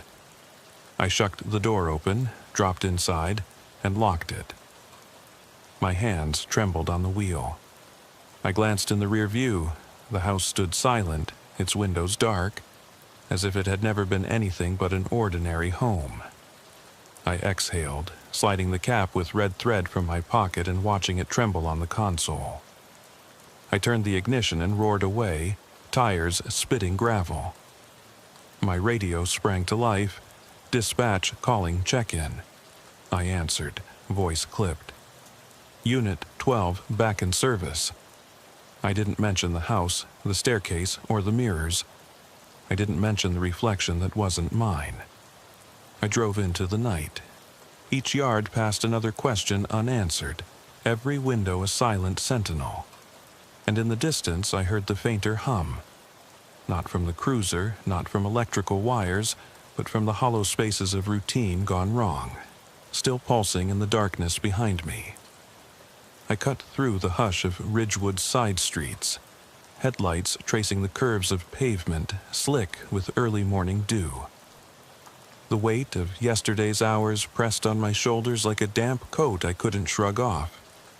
Every reflection in the passing windows felt like someone watching. Some part of me convinced that for every house I left behind, a pair of eyes lingered at the glass. I pulled onto Elm Street, the neighborhood I'd patrolled on my first Ridgewood shift. Back then, I'd smiled and nodded at porch lights and half-asleep early risers, believing the night's gloom kept its secrets until sunrise. Now, I was less sure. I eased past house after house, hands loose on the wheel, ears straining for the static hiss of the CB or the hollow tap of footfalls behind the door. My mind replayed the mirror maze at Maple 9, how the hallway stretched impossibly, how the photos had watched me run. I shivered and flicked the defroster on, blowing warmth against the windshield. There was another call overdue, a noise complaint at the community center across town. A group of teens had reported weird music and laughter around midnight. I checked my watch, 7:18 a.m. The sun was a promise on the horizon, but my gut told me dreams and realities still blurred. I turned onto Knox Boulevard and headed west, leaving the tidy lawns for the cluster of municipal buildings. The community center sat alone behind a chain-link fence. I parked at the lot entrance, radio silent, but my pulse loud enough in my ears. The main doors were unlocked. Someone left them ajar after the morning custodial shift. I held my flashlight low, chest tightening as I entered the lobby. The center smelled of musty carpet and bleach. Folding chairs lined the walls, a lone ping-pong table set at odd angles in the gym beyond. I stepped through the double doors, boots squeaking. I clicked the light switch. Overhead fluorescence flickered once, then steadied to a pale glare that made everything look more sterile, less forgiving of shadows. I scanned the gym floor, a stretch of polished hardwood, a single basketball left under the far basket. The back door pulsed under a motion sensor's half-hearted glow. I approached, lifting the beam high. Nothing beyond spots of broken glass and scuff marks on concrete. I pressed the door open. The alley beyond was empty save for a lone trash bin tipped over, its contents spilled like confetti. I stepped out, following the bin's trail of scattered flyers and coffee cups. I found another set of sticky notes plastered across the back door frame. 3 of them, neat rows. June 18th, 7:25 a.m. Entry without alarm. June 19th, 7:35 a.m. Pedestrian seen. June 20th, 7:45 a.m. Officer passed through. My jaw clenched. The last entry wasn't part of my routine, but tonight's haunting would be. I tore the notes down, crumpled them in my fist. I scanned the alley, no footprints, no echoes, just the rising glare of dawn painting the world yellow. Back in the car, I stuck the notes into my jacket pocket. I closed the door, slipped through the fence, and started the engine. I sat in the driver's seat, hands braced on the wheel, and held still for longer than I should have. When I finally drove off, the center receded behind me like a ghost I couldn't outrun. I headed back through town toward the station but detoured through the industrial park. The warehouses loomed quiet in the growing light. One of them, number 7, had reported yet another half-open bay door last week. I pulled up, turned off the engine, and climbed out. The gravel crunched under my boots as I approached the gap in the loading bay's steel door. I did not hesitate this time. I slipped inside. The echo of my footsteps rattled off brick walls. I swept the beam across the space. Stacks of wooden pallets, a rusted forklift idle in the corner, shadows draped over machinery like abandoned coats. I moved methodically, checking the walls, the ceiling, the floor. nothing but dust motes dancing in the light. I paused near the stacks, hearing a faint click, like a camera shutter. I spun but found nothing. My own breath rattled in my ears. I reached for my radio, tapped the mic. Silence. I thought of the mirror, of the notes, of the cap and the thread. I remembered a saying from my academy days. Trust the badge, but verify the man behind it. I chuckled bitterly. I was verifying myself now, wondering if the badge carried my face or someone else's. I slipped out and found my cruiser waiting under the warehouse's single lamp. I climbed in, started the engine, and pulled away. Only now did the radio light up with a dispatch call. Unit 12, Code 4, at station. Report in. I replied, voice flat, copy. En route. The polished streets reflected the early sun like a promise too old to trust. When I reached the station, officers milled about, grabbing coffee and morning papers. I walked past them, heading for my locker. My jacket felt heavier, loaded with sticky notes and guilt. I opened the glove box, extracted the cap with its red thread, and dropped it into my locker. I closed the door on it, out of sight but not out of mind. I changed into civilian clothes, uniform hanging limp on a hook. I paused before leaving the locker room, looking at the badge on its holder. It was just metal, stamped with authority and promise. I pressed my palm to it, feeling its cold solidity. Then I let go. Outside, my relief lit a cigarette and offered me one. I declined. I sat on the curb by the station steps, watching the sky shift from bruised to burnished gold.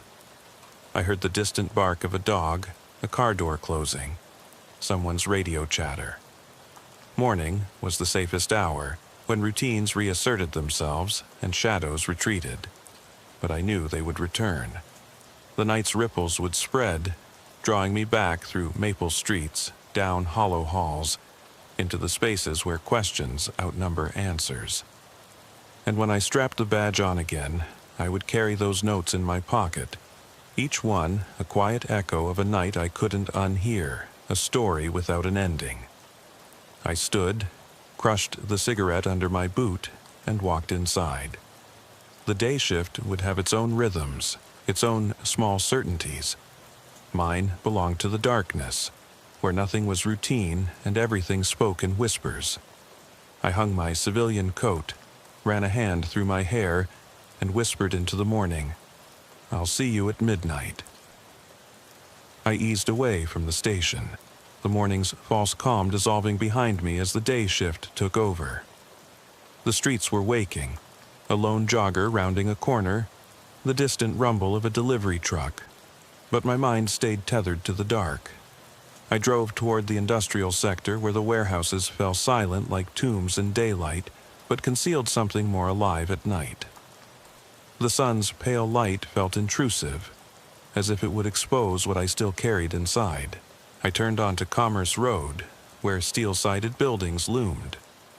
My headlights caught the shuttered bays. I remembered last night's emptiness there, the hollow echo of my own boots. Now, in the wash of morning, the concrete looked unremarkable.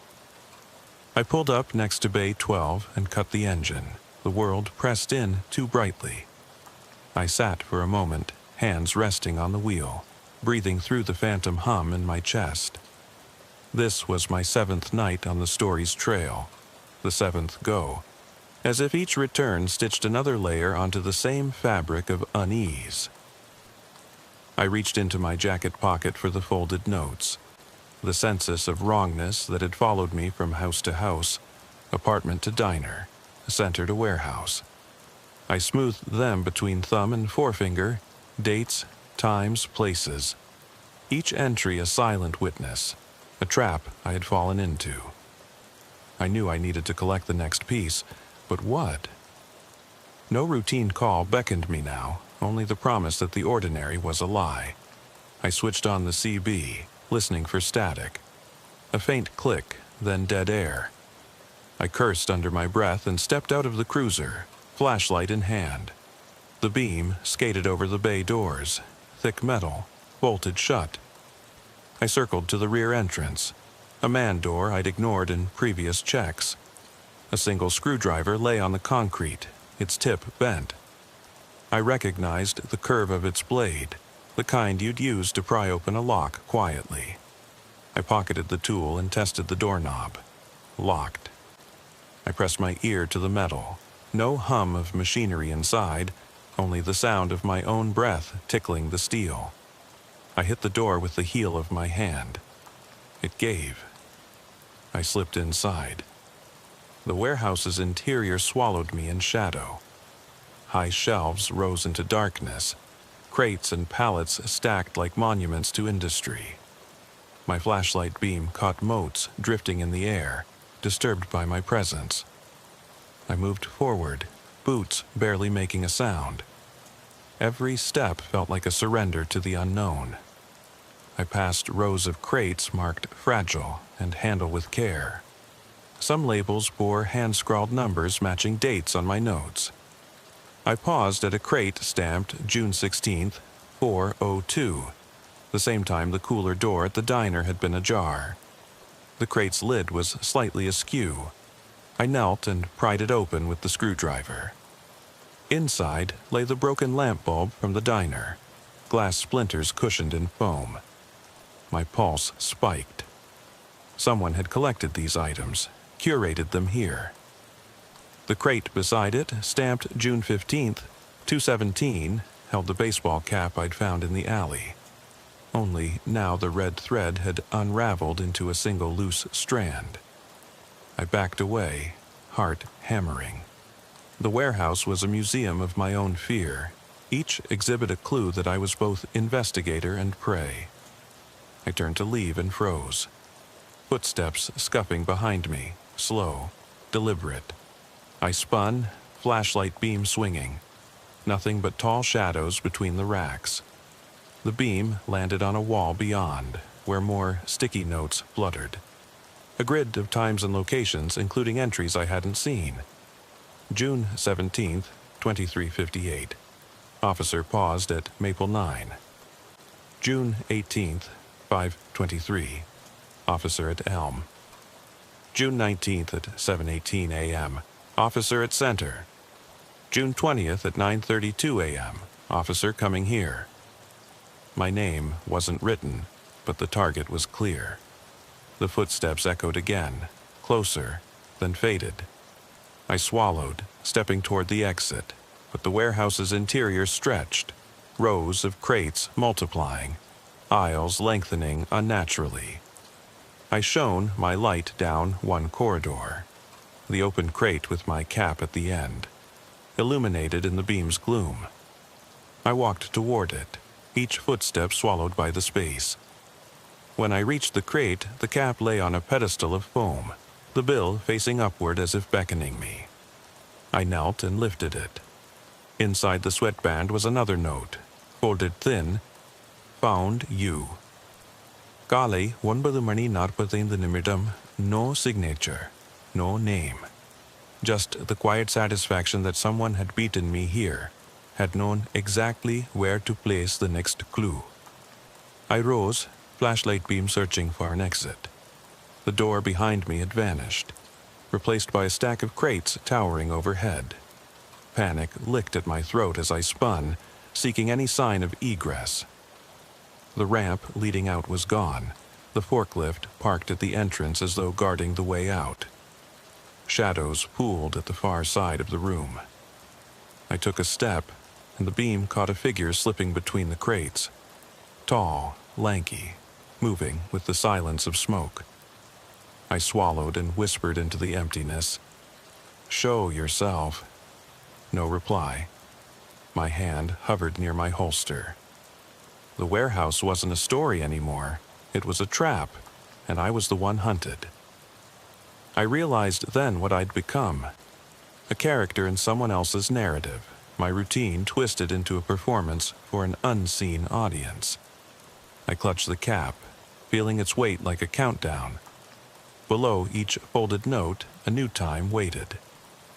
I understood what came next, the final act, where silence would end and confrontation begin. I sat in the darkness of the warehouse, the weight of the cap heavy in my hand, and forced myself to breathe slowly. The air smelled of rust and dust, thick enough to taste. The flashlight's beam quivered as I moved it across the crates, looking for anything that hinted at an exit. My boots scraped the concrete floor, each sound magnified by the cavernous space. Somewhere behind me, a shelf rattled, sending a shard of steel clattering to the ground like an unspoken alarm. I flipped the cap over, tracing the red thread with my fingertip. It felt damp, sticky, an echo of every note I'd found so far. I realized then that whoever had set this trap understood me. They knew every place I would go, every step I would take. My routine, my cadence, everything had been cataloged and turned against me. I wondered if they watched from the shadows even now, studying my reactions, waiting to see how far I'd break. I rose to my feet, brushing dust from my knees. The beam of light carved out a narrow path ahead, crates forming walls on either side. I followed the beam, stepping carefully as I navigated the maze. Dates and scrawled times still adorned the crate labels. June 21st, 9:45, June 22nd, 11:30, and so on. Entries for moments that hadn't yet occurred, precursors written in anticipation of my arrival. Fear twisted in my gut at the realization that I was walking into someone's calendar, their plan unfolding like a schedule I could not change. I forced myself onward, distilling my racing thoughts into a single imperative: find a way out. I hugged the crate's edges, following the grid of aisles as if reading a map I did not understand. My breath fogged in the beam's haze. My pulse thrummed behind my ear, louder now than the distant city hum I could barely hear through the thick walls. Then, just when the aisles seemed endless, I spotted a gap where crates had been pushed aside, revealing a low doorway. I lowered myself through it, grit scratching at my palms. On the other side, the light shifted, more fluorescent glow, buzzing softly like a stationary generator. I had stumbled upon a corridor leading back toward the warehouse's center. My relief was brief. The corridor's walls were plastered with photographs I recognized. Snapshots of me as I'd driven through Ridgewood streets, leaning from my cruiser window at Maple 14. Flashlight pointed into the diner's cooler, crouched beside the rocking chair in apartment 3B. Each photo was annotated in the same hurried script. June 23rd, 1300. Officer Kane. Someone had documented my every move, captured my life in still frames. I swallowed hard, mouth dry. I pressed a finger against one photo's date. Today's date, June 24th at 1300 hours, story's end. I swallowed again, sobering at the thought that this corridor had been prepared for me, a gallery of my own unraveling. The overhead fluorescence flickered, and I realized I'd been standing beneath one exactly where Warren's commendation plaque should have been. Bright, polished, and ultimately meaningless. The lights buzzed to a harsher glow, illuminating the corridor's far end, where the loading bay doors now gaped open, sunlight flooding through the gap in a triangle of white. I stumbled toward it, boots pounding, heart pricking on each bump in the concrete. I reached the doors and kicked through, the bright glare forcing my eyes shut. When I opened them, I found the bright lot of the industrial park, empty save for a single forklift parked at odd angles under the afternoon sun. My cruiser wasn't there. My radio on the dashboard had gone silent the moment I'd driven inside last night. Now, only a faint crackle escaped when I hit the mic. I stepped into the sun, shielding my eyes, and scanned the lot. No cruiser, no cap. No sign of the path back to the station where I'd parked before going in. My throat tightened as I realized the doors had closed behind me with a soft thud I'd overlooked. I turned back, where the warehouse doors had been. Only a solid wall of corrugated metal reflected the glaring sky. I exhaled a shaky breath. My pulse thundered in my temples. The world felt too bright, too exposed. I fought the urge to collapse onto the pavement, but the routine demanded action. Find another path, another exit. I ran my hand along the fence at the lot's edge, seeking a gap or a weakness. I found a section where the mesh bent away from the post. I squeezed through, scraping my shoulder on the wire, and dropped to the other side. The ground was gravelly, heat rising in waves from the sun-baked pavement. I turned and looked back. The warehouse stood silent and impenetrable behind me, its doors closed like eyes. The industrial park's east edge led to a service road curving toward Ridgewood's perimeter. I jogged toward it, lungs burning, boots rattling over stones. My mind reeled with fragmented images, the notes, the photographs, the cap, the mirror maze. I wrestled down panic, focusing on each footfall. At the service road, I paused to catch my breath. In the midday haze, I could see a distant figure pointing at me from the lot's edge. A man in a dark jacket, hand raised like a signal. I froze, heart stuttering. The figure was too far, featureless, perched like a sentinel. I stared until he lowered his arm and disappeared behind a stack of shipping containers. I fought the urge to run faster. A part of me screamed danger. Another whispered false alarm. I realized that any movement could drive me deeper into the trap. I took a step forward, then stopped, hand on the cool metal of the nearest shipping container. I let the silence settle.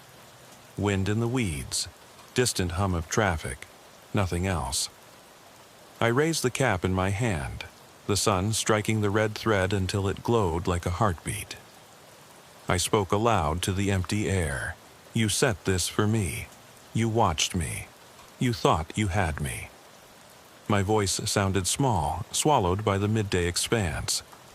I lowered my arm, tucked the cap into my jacket pocket, and started walking toward the horizon line where the park met Ridgewood's boundary. No fear rose in me now, only a quiet resolution.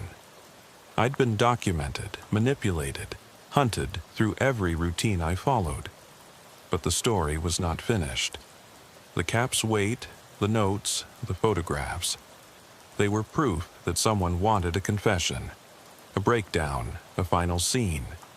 They wanted a performance. I took a deep breath, sun at my back, and walked onto the service road, each step deliberate. The recording devices, the maze, the false exits. They couldn't trap me if I didn't play along. I would carry this narrative back into the light, expose it for what it was. The warehouse had been a stage, and I had walked through every scene. Now I'd write the ending. With the cap pressed in my fist like a talisman, I started down the road, shadows of shipping containers sliding past, until the industrial park's edge dissolved into Ridgewood streets. The midday sun glinted off the windows of homes I'd once patrolled, each silhouette a reminder of the night's lies. I kept walking, past Maple and Elm, past the diner and the gas station, until I saw my cruiser parked under a birch tree by the station's rear entrance. Exactly where I'd left it, but moved just enough to mark the boundary between the story and reality. I opened the door, slid inside, and slumped against the seat. The engine roared to life, steady and true. I closed my eyes for a moment, letting the lunchtime breeze drift through the open window. When I opened them again, I caught the cap on the passenger seat, its red thread glinting like a promise. I didn't pick it up. I didn't need to. I turned the wheel and merged onto Ridgewood Drive. heading back toward the station. The city's midday bustle swallowed the edges of my limbs, pulling me from the darkness. I knew the final part of this story would be written under fluorescent lights and paper trails, not this sunlit road. But after tonight, the routine would never feel routine again, and the silence left unsaid would echo wherever I walked. I eased onto the station's lot, heart steady, and parked beside my relief. I killed the engine and sat for a moment, the air conditioning humming back to life. Then I reached across to the passenger seat, picked up the cap, and held it in my hand. The red thread wound around my finger like a lifeline. I stepped out, closing the door softly. I carried the cap inside, tucked it into evidence, and locked it away. The others would file questions, run prints, log the item. But I knew the real story. The cage is not made of metal and walls, but of routines and expectations. Break the pattern, step into the light, and the trap loses its teeth. I walked into the station's briefing room, ready to tell the tale of the night, and to watch for the next note, the next photograph, the next thread that might tie me back into the darkness. Because once you've seen the hunt from both sides, you never stop watching. I drove home that afternoon under the dull white sky, exhaustion pooling in my bones like old water. The cap still lay in evidence, its red thread a quiet pulse against the sterile surface of the desk drawer. I told myself the story was over, every routine check cataloged, every note collected, every photograph seized. I'd walked through the trap on my own terms, exposed the maze, and reclaimed the night. And yet, even as I clicked off the lights and shut the station door behind me, I felt the hum beneath my skin, a low thrum that no amount of daylight could silence. That evening, I sat on my front porch with a cup of black coffee gone cold. The neighborhood settled into its familiar rhythm. Sprinklers hissed on timers. Porch lights flicked on one by one. Distant children's laughter drifted on the breeze. I watched until the sun sank below the rooftops, slipping me back into the cloak I'd come to wear. I slid into my patrol uniform at 11:45 p.m., fingers brushing the badge with a gentle reverence. I slid the cap onto the seat beside me as I drove out. A habit born of the night's demands, not pride. I checked my watch, 12:03 a.m. Ridgewood was silent, except for the whir of my own engine. I turned onto Maple Avenue, eyes lingering on number 14, where the lamp had pulsed. Tonight it shone steady, an honest glow. I eased to a stop and stepped out, boots on damp grass. I walked to the front porch and lifted the curve of the lampshade. The bulb was new, no flicker in sight. I tapped the fixture and heard a clean click. Ordinary, final. Back in the cruiser, I cruised toward the industrial park, the warehouse looming at the edge of my vision. My headlights passed it without a glance. No need for trophies or reminders. I checked my mirror. The warehouse's facade receded as ordinary as steel and shadow. I switched off the spotlight and eased onto Cedar Street. At 12:47 a.m., I received a call, an alarm at the gas station on Greenwood. My head tipped back on the seat, so predictable I almost laughed. I flipped the sirens for effect, a brief warble to stir the empty roads. I arrived to find pumps quiet, the station's lights bright. I walked inside, arms loose at my sides. No sign of forced entry. Register open but balanced. Cooler door closed tight. I tapped the flashlight on the tile and found nothing but my reflection staring back at me. I radioed clear.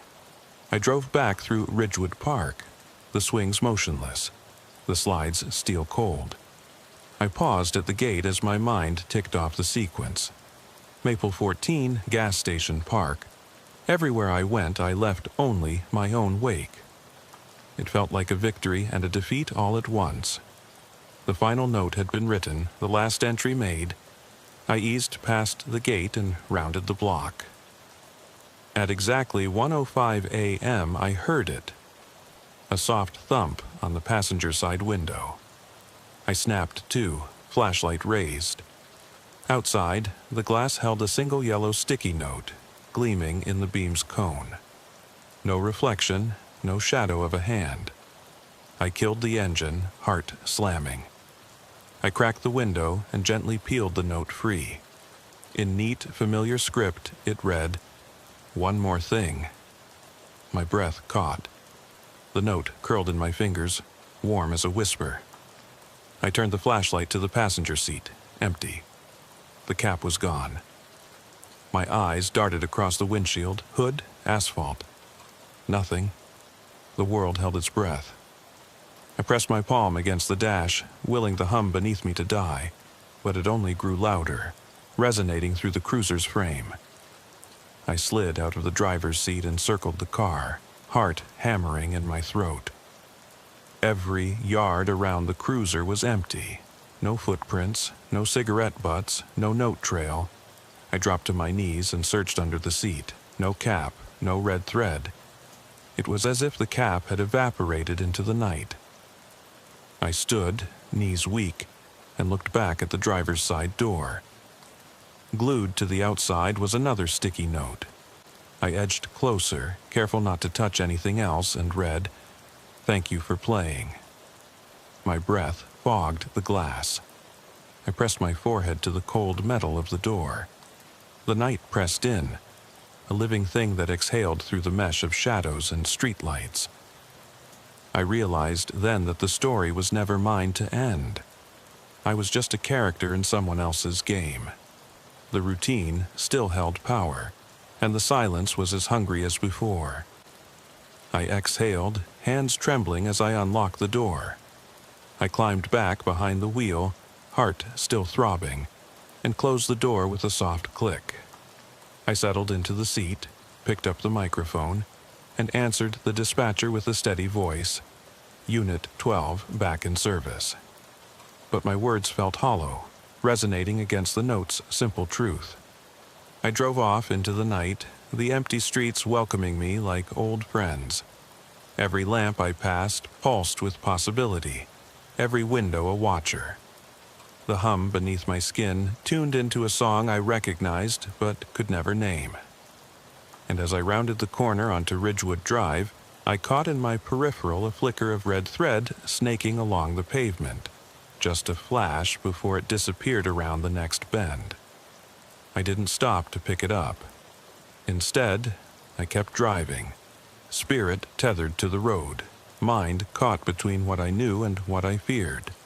The night had one last secret, and it would not be mine until I was ready to stop believing that routine could ever be routine again.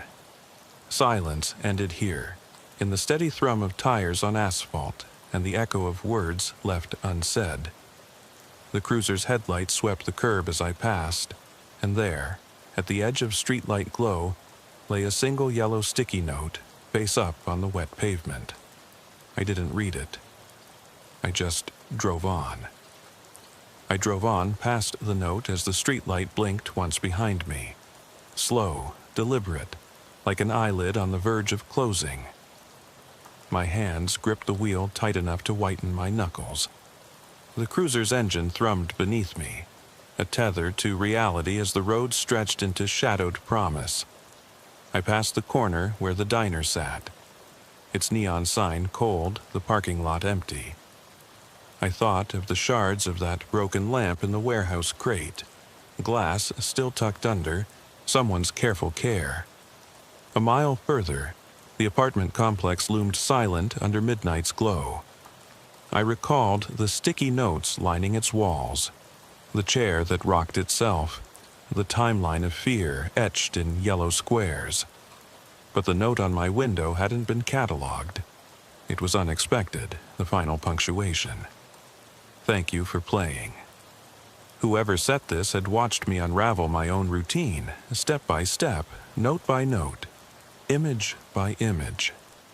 They'd choreographed fear from the mundane.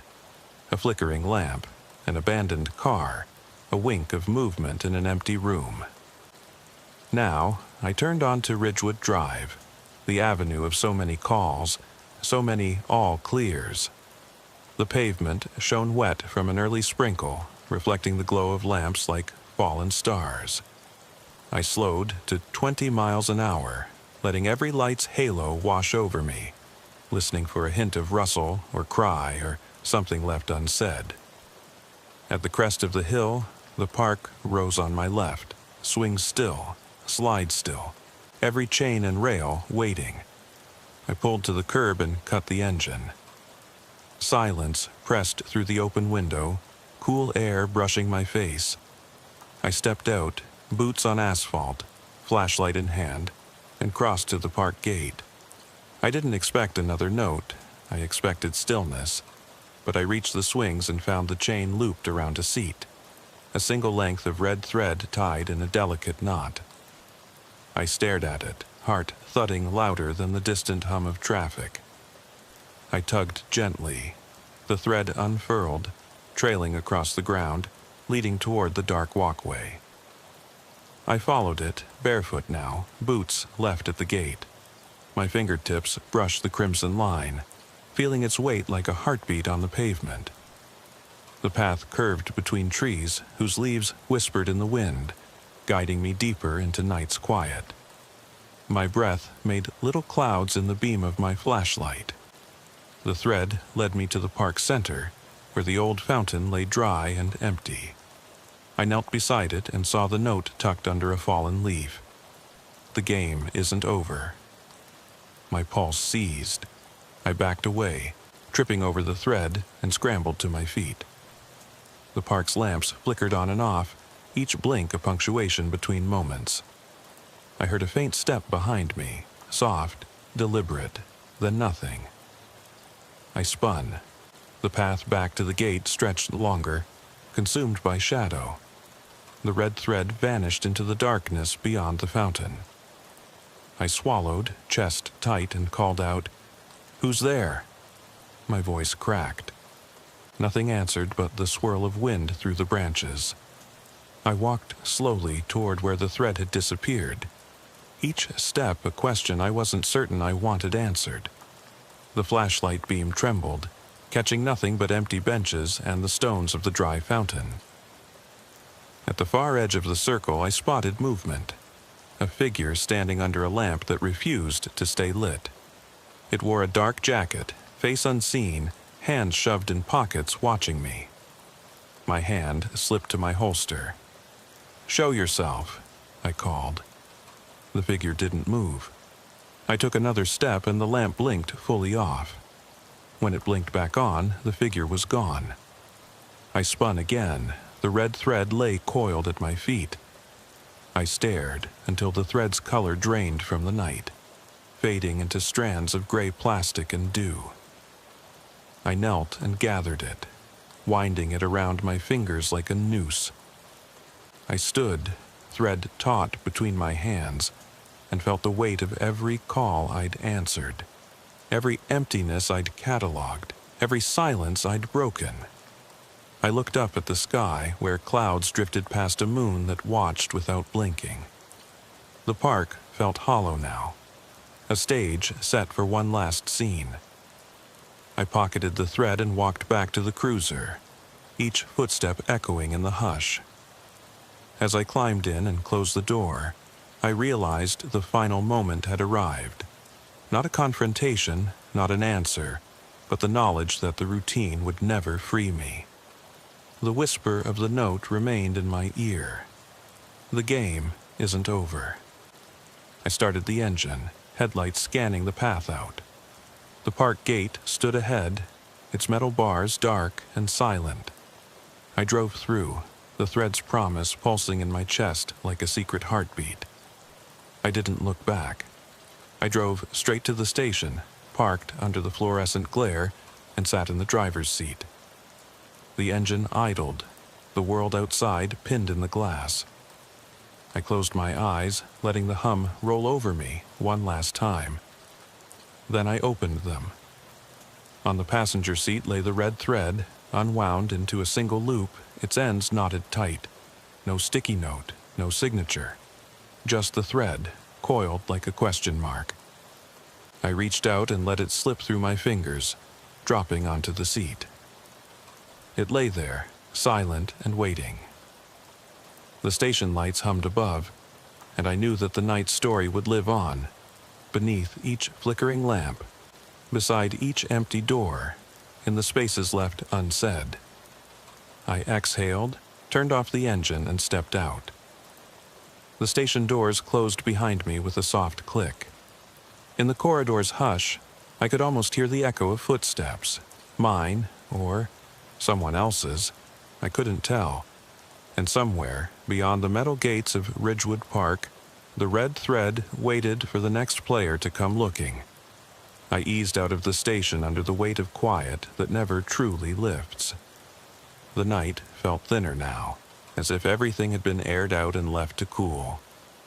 I slid into the driver's seat, hands loose on the wheel, and flicked the headlights on. Ridgewood streets lay before me like an unanswered question, every house dark, every shadow waiting to be filled. I turned onto Elm Street, recalling that first ripple of doubt when I found the half-open shop. Now, the sidewalks lay empty, trash cans upright, yards neatly trimmed as though the night had never disturbed them. My boots still itched for the pavement. My mind scanned for wrongness even when none presented itself. I reminded myself, routine is the safest anchor I have. At the corner of Elm and Maple, I paused at the flickering lamp that had first called me here. It now shone steady, unwavering in the face of wind or wear. I killed the engine and climbed out, the cruiser's glow fading behind me. The lamp's bulb glared with honest light, and I ran a hand along its casing, cold metal against warmer skin. I checked my watch, 12:17 a.m., the hour when everything had begun to shift. I sighed and leaned back against the cruiser. In my pocket lay the last piece of red thread, looped neatly around my finger. I tugged on it, no resistance. It felt as fragile as hope. I closed my eyes and pictured the warehouse crates, the sticky note corridors, the mirror walls that stretched until I no longer recognized the path. I pictured the cap lying in evidence, the crate's lid finally closed, the call log stamped routine. I opened my eyes. The street was still. A single car passed, headlights catching my reflection in the lamp's pole. For a moment, I felt that hum return, soft, insistent, like a heartbeat beneath my own. I scanned the darkness beyond the edge of the yard. No one there. But I remembered every step I'd taken, every call I'd made, and the game that had followed me step for step. I slid back into the driver's seat, engine rumbling to life. Tonight, I drove through Ridgewood one last time, through haunted intersections and gardens of silence. I stopped at the diner, gas station, park, and apartments, touching each threshold with a fingertip. All clear, I whispered into the night at each place, but the words felt empty echoes. Finally, I returned to the station. I parked under the pale porch light, its glow a beacon of something resembling safety. I shut off the engine, and the world contracted to the hush inside the cruiser. I reached across and gently laid the thread atop the dash. It curled into a circle, an unbroken loop that held everything I'd lost and found. I exhaled slowly, listening to the station's distant hum through the glass. I unbuckled the seatbelt, stepped into the corridor, and hung my uniform in the locker, fresh for tomorrow's shift. But tonight I left the badge where I could see it, silver against worn wood. I closed the locker door softly, its click final yet uncertain. I stepped into the briefing room where day officers sat laughing over coffee. I did not join them. I stood at the edge, shadowed, carrying a story that had no true ending. I placed the red thread on the table before me, silent as a question. Heads turned. Eyes flicked to the object, then back to me. I said nothing. I collected my hat and coat and turned toward the exit. My footsteps echoed once in the hallway, then again in the night outside. The door closed behind me, leaving the story's remnants behind the glass. I walked home under the hush of a world that would believe in routine again by sunrise. But I carried the thread in my pocket, a silent reminder that some routines break you if you let them, and some silences speak louder than any alarm. In the darkened street, I paused and looked back toward the station. A single street lamp winked shut behind me before flickering back on. I did not turn around. I walked on, the threads whisper against my thigh. The game is never over.